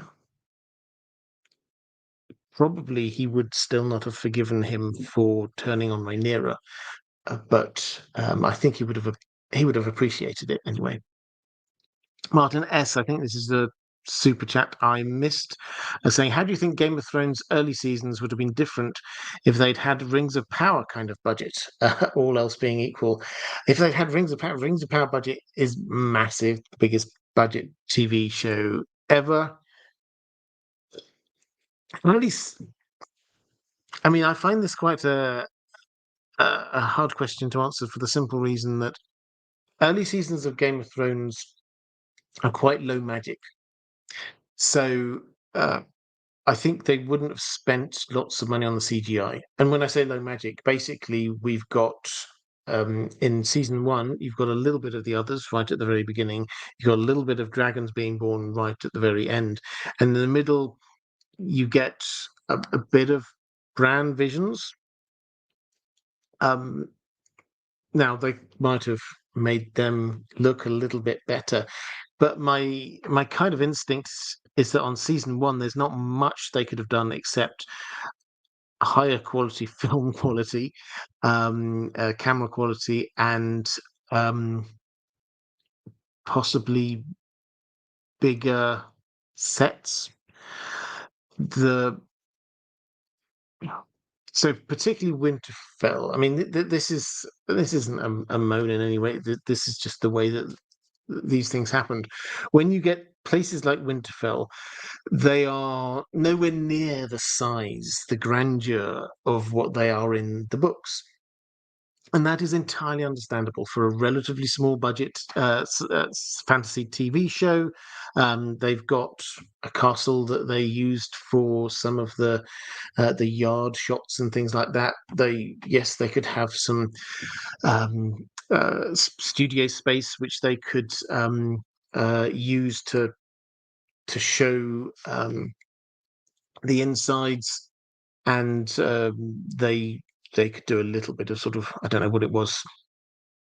CGI is probably the wrong word, but when you have the long distance shots of Winterfell far away, those things they could have just made bigger, because in the original TV show, they didn't make it look as big as it was in the books. And there are other places like so King's Landing feels a lot smaller, for example. I'm trying to think of other season 1 things. Harrenhal, they could have done a whole lot more. That felt quite in season 2. That felt quite small on the Game of Thrones TV show. They've done a job of making it look bigger on House of the Dragon, but it's still not big enough, not by a long shot. Harrenhal is absolutely massive. So yeah, if you're given it an even bigger budget, then I think you would have got bigger sets more than anything else. Joe Rose, do we know if green men can skin change? When I first saw it, I thought of the black goat that we spotted a few times. Are they one and the same? We don't know much about the green men at all. We call them men. They may well be children of the forest. And we know they have horns, but that's probably some kind of headdress that they're wearing. One would imagine, if they're closely connected with a weirwood network, that they have kind of old magic-y kind of powers, one of which might well be skin changing. So yes, it's possible. With the goat that we see a couple of times, it's I mean, I agree that's quite possible. That's also a small Easter egg there. I don't think they've confirmed it, but I think it's pretty obvious that you get the black goat is a reference to Vargo Hote. There's at one point we get a lingering shot on 3 dogs, which is the sigil of House Clegane, and we also get a whole load of bats appearing a couple of times, which is the sigils of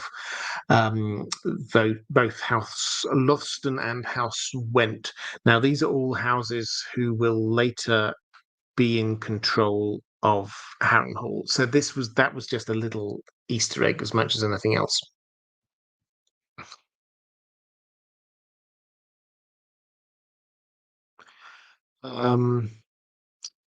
Just having a quick flick through. I think that's me caught up in the chat.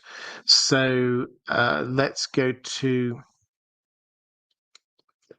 Alhad. Greetings, Robert, and to you too. I enjoy your show's coverage. Thank you. I have one question. Which factors impacts a dragon's growth? Silverwing and Vermithor were hatched at approximately the same time, maybe a 5-year gap.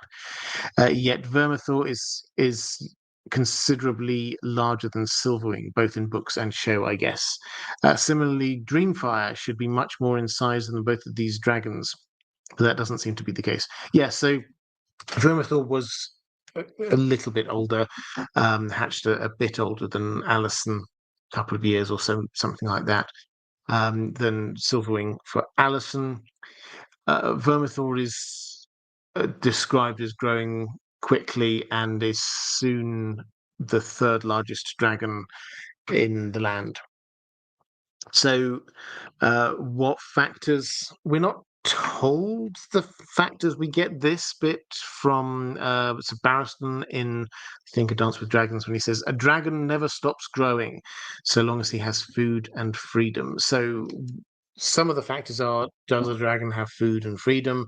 And we certainly see the difference between Drogon and Dany's other 2 dragons. Drogon was allowed to basically roam free and eat whatever it wanted. The other 2 dragons were hid in the base of a pyramid and were fed food, but they didn't get a chance to roam widely. So I think there's something to do with genetics. As far as we can tell, some dragons are just different, and this is something they did on the TV show in terms of types of dragons. They tried to make sure that we could see that there are different types of dragons. So you get like Caraxes, Damon's one, is very kind of long and worm-like, whereas you get the Vagar, for example, is a lot more big and muscly and slow to get up into the air. So there are different types of dragon, which would seem to imply that some are just naturally bigger than others. And then do they have access to the things they need in order to be growing? Blue Boy, sorry if it's already been discussed. When are you re-releasing the Traveler's Guide series? Yeah, apologies for the slight delay on that. I'm redoing them, and they will be first appearing over on Patreon. I'll say this year. I would like to promise earlier, but I don't want to over-promise and under-deliver. I'd rather under-promise and over-deliver. And I know that we've got Rings of Power coming up, so I'll probably be quite busy during that as well. But that still leaves a little bit of time this year, so hopefully I can focus in on doing things like that. They've not gone away. Do not worry. They have gone away, but they will be back. The same for the Roberts of Rallying playlist. people ask me about that, that's also on its way back. I'm starting to drop a few or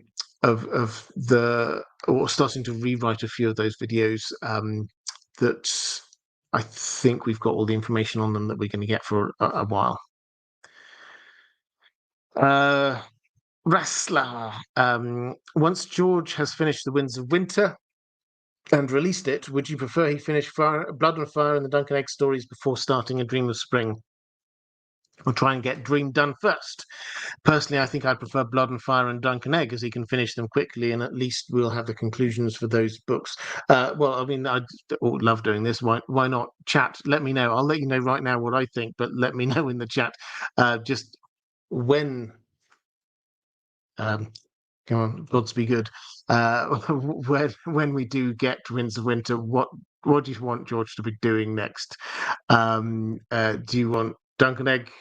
Do you want Blood and Fire? Do you want Dream of Spring? I'm not going to get into the discussion of will he finish it? How close is he? Let's say he does finish it. My instinct is, regardless of what I want, first of all, regardless of what I want, I think George R. R. Martin will need a break from trying to get his brain wrapped around all of the intricacies of A Song of Ice and Fire. And he has already said that he's very keen for the Dunk and Egg TV show not to catch up on the Dunk and Egg stories. So depending on when he finishes, that could mean that he needs to hurry up and write them. He's already halfway through one of them. He's got another one plotted out. I think he could write 2 or 3 of them quite quickly. They're a lot more self-contained than A Song of Ice and Fire. As for Blood and Fire, this is Fire and Blood Part 2. I just get the instinctive feeling that he finds that more easy to write than A Song of Ice and Fire. The way that Fire and Blood appeared, if you were around in the fandom at the time, he was there ostensibly writing The Winds of Winter, and then suddenly it was like, oh, by the way, I've written History of the Targaryen Family. And it was like, where did that come from, George? Some of it he'd previously written and released as novellas and things appearing in the world of Ice and Fire, but there was a lot of new stuff in there. And I think he enjoys that, and I think that he would happily write that relatively quickly as well. So it would not surprise me if we get Dunk and Egg, then Blood and Fire, then he goes back to work on Song of Ice and Fire. What I would personally love, probably that order, to be honest. If I could only get one, I definitely want A Dream of Spring. I want the main story finished. But if I think that I can have all 3, the order I would want them in is, I think, Dunk and Egg first, and then Blood and Fire, and then A Dream of Spring. I have a quick flick in the chat. Dream of Spring first, says Dr. Debunk. Andrew K. The Winds of Winter, then She-Wolves is the dream. Agree. Weirwood saying Winds, then Blood and Fire, then Dunk and Egg, and then Dream. Charis Ballerina, I'm all about that Blood and Fire life. Yeah. So I think I kind of get this feeling from a lot of people, that a lot of the fans, is that once we have The Winds of Winter, I think that's going to keep us going for a while. There's going to be so much in that, and if he can follow that up nice and quickly with some Dunk and Egg or something, then perfect. A Son of Ice and Fire. I know that it was extremely brief, but we did get footage of the Night of the Seven Kingdoms. We briefly saw both Duncan the Tall and Egg. What are your thoughts about them? Yeah, it was very. If you missed it, this was sort of like a mini teaser trailer for A Night of the Seven Kingdoms, which got released at the end of House of the Dragon Season 2. Now, what do I make of it? I mean, it's literally 5 to 10 seconds. We had a couple of looks of Dunk. We saw Egg. I think that was the first time we saw Egg with the hair shaved off. I don't think I've seen enough that I can comment other than what I've already commented, which is that the actors look perfect. The actors look great. And from what little I've seen of that, then it looks like the feel is right. But let's wait. So they're filming it now. They started filming it, I think, a couple of months ago. So expect it to carry on filming through to the end of this year. Then at that point, I think we can start to expect the first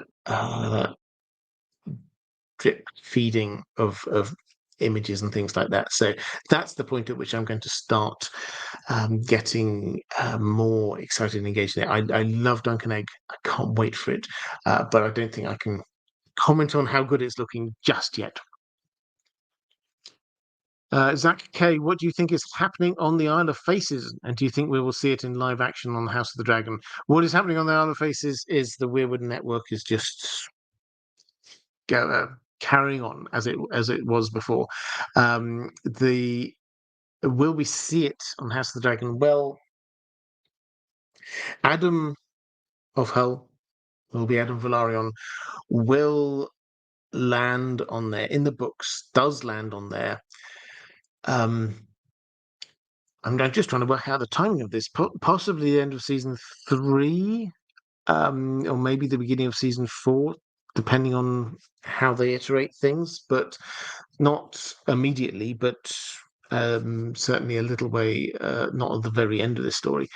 He will land there for reasons unknown. He will take off from there. He will fly to a battle and he will die. And so we don't know what was going on. We don't know why he went there. We don't know why he landed. We don't know what happened. I have a feeling that we won't get much more than that on the TV show. They might show us that he gets, I don't know, harried by Vhagar or something like that and has to do a forced landing. Maybe they will give us a few more, oh, look, who's that scurrying away there? Is that a green man? They'll show us a few of the weirwood trees, and then we'll see him take off again some point later. So, yeah, I think we will see it, but I don't think they're going to give us away huge amounts of secrets there. Cobus Horax, good evening, Robert and Dan. Green Seers, Dragon Dreamers, and Prophecy. Helena seems to have shifted from metaphorical statements of hands weaving threads to being able to say exactly what she is seeing. Are we seeing Helena's sight change? Are the show writers mixing their magics up, or is she now a Dragon Reaper able to see through a weirwood? So all of these things are possible. As I said, the thing which could confuse me the most is about this is what's going on with Helena, because we aren't given the visual cues. The one thing I would add into this that I've reflected on over the last couple of days is this Danis the Dreamer thing, which is, as I said a little bit earlier, for Danis the Dreamer to have been taken seriously by the rest of her family in House Targaryen, for them to take their entire family, everything they belong, sell everything, move away from the wider family, friends, everything they've ever known, go thousands of miles away. For all of that to happen, they had to believe her. Now, the point I was making before was that seems to imply to me that either there was a history of dragon dreams in the family, or she had a history of dreaming things which came true. There has to be some context to that, not just a waking up, yawn, stretch, I've just had a dream about this place blowing up. Oh, in that case, we're going to go. It doesn't quite work like that. The other angle, which is connected in with Helena, I think, is that in order for Danis the Dreamer's vision to have been taken, or dream to have been taken seriously, it has to have been quite specific. it isn't like 1,000 threads turned red and the dragons fell from the sky. Or I mean, it's not going to be like that. In that, so well, what does that mean? Doesn't sound good, but we're not 100%. It should be clear. When she got her dream, it had to be clear. And perhaps what we're seeing, I don't know, this is just inspired guesswork based on that logic there. Perhaps what we're seeing now is Helena maturing as a dragon dreamer, away from the point where she does just get this kind of fuzzy idea about what's happening, to become something where she can actually see the future. So, and you get this with the dreamers that we see, particularly in Dunk and Egg, is you get some dragon dreamers seem to be just seeing this like vague ideas about what's going on. Others, it's very clear. John the Fiddler, Damon the Second Blackfire, says he'd seen Dunk in his vision. He'd not seen like some really tall rando knight. He'd seen Dunk, specifically Dunk, which seems to imply he'd had clear visions, not the kind of metaphorical things that Helena was having in season one. He'd had clear visions of the future, as well as the slightly more metaphorical ones that he seemed to be having. So perhaps Helena is moving more towards that. Lord Medici saying, hello, Robert and Dan the dog. I feel deeply frustrated by the last few episodes of House of the Dragon. Let me explain. In my mind, there are 4 types of changes from book canon: additions, amendments, alterations, and divergences.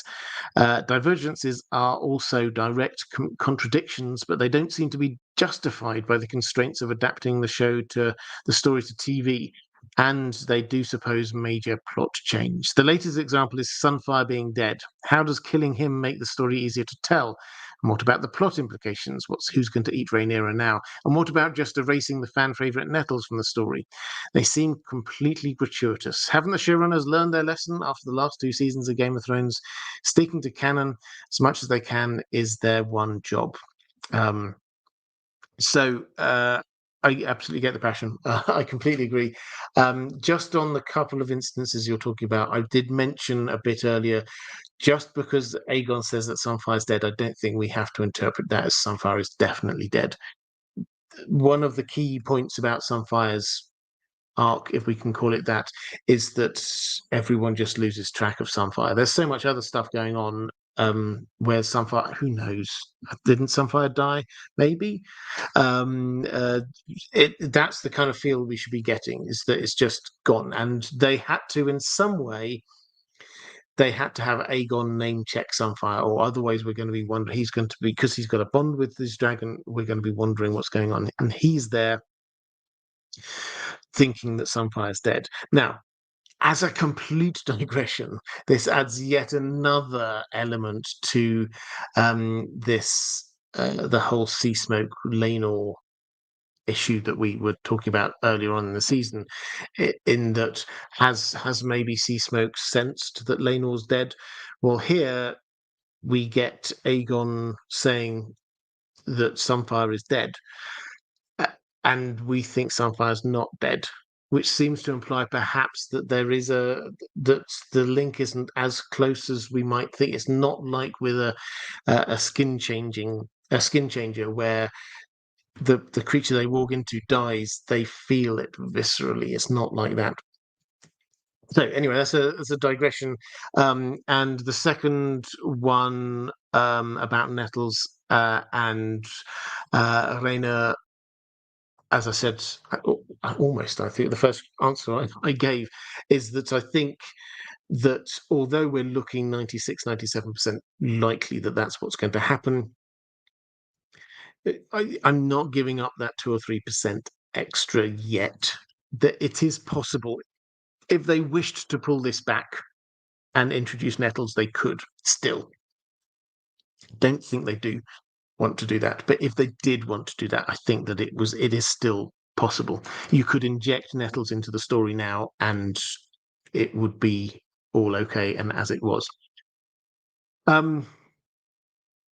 So what about these changes? Are the big changes? Why on earth are they justifying them? George R. R. Martin did go before the season came out. He did have a little bit, and it did make me a little bit concerned at the time. He did um, do a blog post in the way that he often does blog posts, starting to talk about something else completely, and then shifted it to something that sounds suspiciously close to him commenting on what's going on with House of Dragon. And he sort of comes to this quite dramatic statement, something about the world these days is filled by writers and showrunners who think that they can improve on the source material. 99% of the time they fail miserably, or words to that effect. And I can remember I tweeted out about this at the time, saying, "Okay, well, let's put a positive spin on this. What is that 1% of times? What the times when the source material was improved on?" And actually, when you think about it, there are quite a few of them. I mean, I think I put up my first example was the original Blade Runner film, Blade Runner, the director's cut of it anyway, which is a marked improvement, in my personal view, on Do Androids Dream of Electric Sheep, which says something because Philip K. Dick is one of my favourite writers, but I think that the film elevated it to an extra level by changing it quite a lot. And there are many other examples. Feel free to chat about that if you can come up with other examples, because there are plenty out there when you start to think of them. But George R. R. Martin, clearly in his mind, he was thinking about people making changes to original stuff and making it worse. So I think, yes, it's possible that he was thinking here about House of the Dragon. My general take is that they've not yet reached anywhere near what happened in season 8, and I think it's a very different world from what happened in season 8. Season 8, they didn't have the source material. They just had a conversation with George R. R. Martin 5 years earlier where he'd said what his current plans were for where he might be ending this. And so that's not me trying to in any way say that it was anything other than what it was. But I think that they didn't have the material to go on, so that wasn't a matter of them veering away from the source material in the last few seasons. That was a matter of them doing what they thought, within the broad confines of what George R. Martin said, doing what they thought that they would have the ending as. Here, what we've got is some gaps in the narrative, because Fire and Blood is only yay big as a book, and in that only, and I keep on meaning to actually double check how long it is, but I'm gonna guess about 150 pages is on the Dance of the Dragons, which means that if we've got I mean, the maths is easier for if we've got five five seasons, it's 30 pages per season, which is not a lot when you try and think about it. If you had 10 episodes, then that's just 3 pages per episode. The dialogue has to be completely new. A lot of the characterization has to be completely new. But they have made changes. Some of them George R. R. Martin has been very happy with. Viserys and Helena, he's been very happy with those changes. Some he clearly isn't as impressed by, like what happened with roaming dragons and what happened with Blood and Cheese. But overall, I don't get the impression that he's hating on it. Which is actually a bit of digression away from where you were going. But I think the main point I'm trying to say is that I don't think they've yet gone, for me, beyond the Rubicon. I think they are creating a different thing, which in some ways I think is better, in some ways I think is worse, but they are creating a different version of what we've got in Fire and Blood. And one final question from my patrons. I'm just having a quick flick through just to see if people did pick up on my invites to talk about things that improved from the source material, Cos Ballerina saying Legally Blonde, the movie, is far superior to the book. I've seen the film. I haven't. I don't know if I even knew there was a book, but that's good to know. And the Warriors, says Dr. Debunk. And yeah, another couple of ideas in there. But let's go to, this is a Lord of the Rings question, actually, very quickly from Martin S. saying, since Gimli is not at first permitted to enter Lothlorien without a blindfold, but is later allowed after all, I wonder what criteria you think Galadriel and Celeborn used to determine who is permitted to enter Lothlorien. Or to put it another way, who in Arda would be permitted to enter if they stood outside the border of Lothlorien. So who might be allowed in? We do get an answer from Haldir, who's the elf who's sort of in charge of the blindfolding decision, and he says, we allow no strangers to spy out the secrets of the knife. Few indeed are permitted even to set foot there. And then he says, as was agreed, I shall here blindfold the eyes of Gimli the dwarf. The others may walk free for a while until we come nearer to our dwellings down in Egladil, in the angle between the waters. So that sort of tells us the policy position is that we allow no strangers. So they would allow people that they know, people that they trust. So Legolas is okay, Aragorn's okay, Gandalf would have been okay. The rest of them they wouldn't be as certain of. So we allow no strangers to do that, and few indeed are even permitted to set foot there. And they specifically wanted to blindfold Gimli because whereas the others they could sort of trust, the elves have long memories and don't like the dwarves much. There's a degree of ethnocentrism working there, and that's they wanted to go the extra level. It's not so much you can't see where you're going as that we shouldn't be really allowing people in here at all. So I think the answer to your question is whether they're a stranger.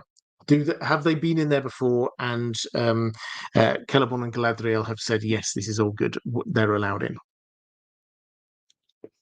Okay, let's have a quick flick into the chat and have a quick see any more questions. KBNT, what is your theory of what could mess up Balerion the Dread?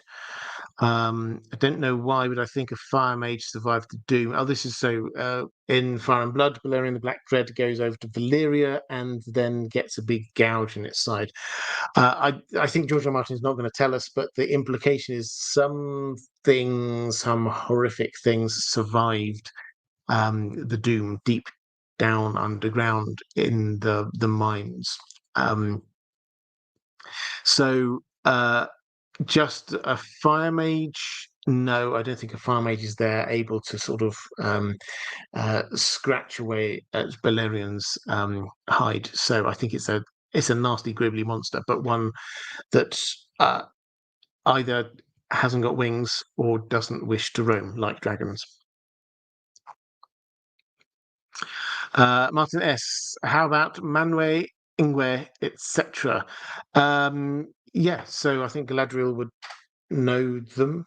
I think they would be. So Galadriel obviously was over in the Western Continent in the Undying Lands, and so she is aware of these characters. So yes, I think they would be allowed when they're first. If they turned up completely unannounced, then if it wasn't in a time of war with orcs running everywhere, then I suspect what would have happened was they would sort of allow them into sort of the outer areas. Think of Lothlorien as just one big forest.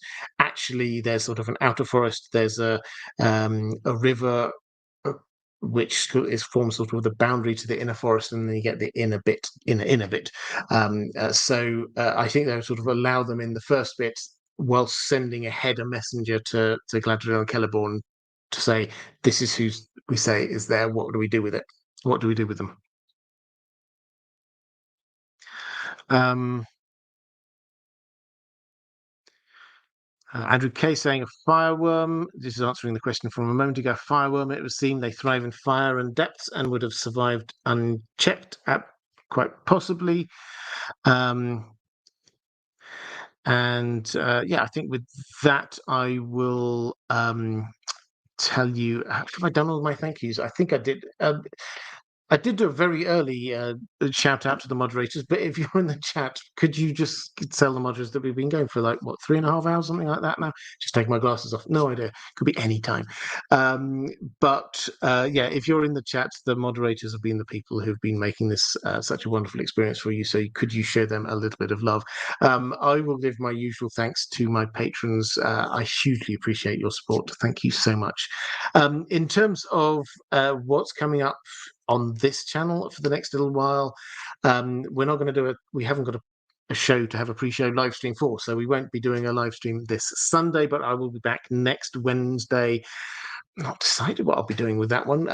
It feels like halfway between ending House of the Dragon and starting up with thinking about more Lord of the Rings stuff, with Rings of Power coming out. So yeah, I don't know, we'll do something there next Thursday. Keep an eye out. I have got a few short videos that I did them for a while and then paused, and so keep an eye out for a few more short form videos coming out. And during this period between House of the Dragon and Rings of Power, then I will keep on coming out with videos. Do not worry. If you are watching this back a little bit later, appearing somewhere around here is a link to other live streams that I've done. Appearing somewhere over here is a link to my Patreon page. If you wish to support my channel, that is the best way to do so. But we will be back on this channel in exactly 1 week's time. So take care, everyone, and I'll see you again soon.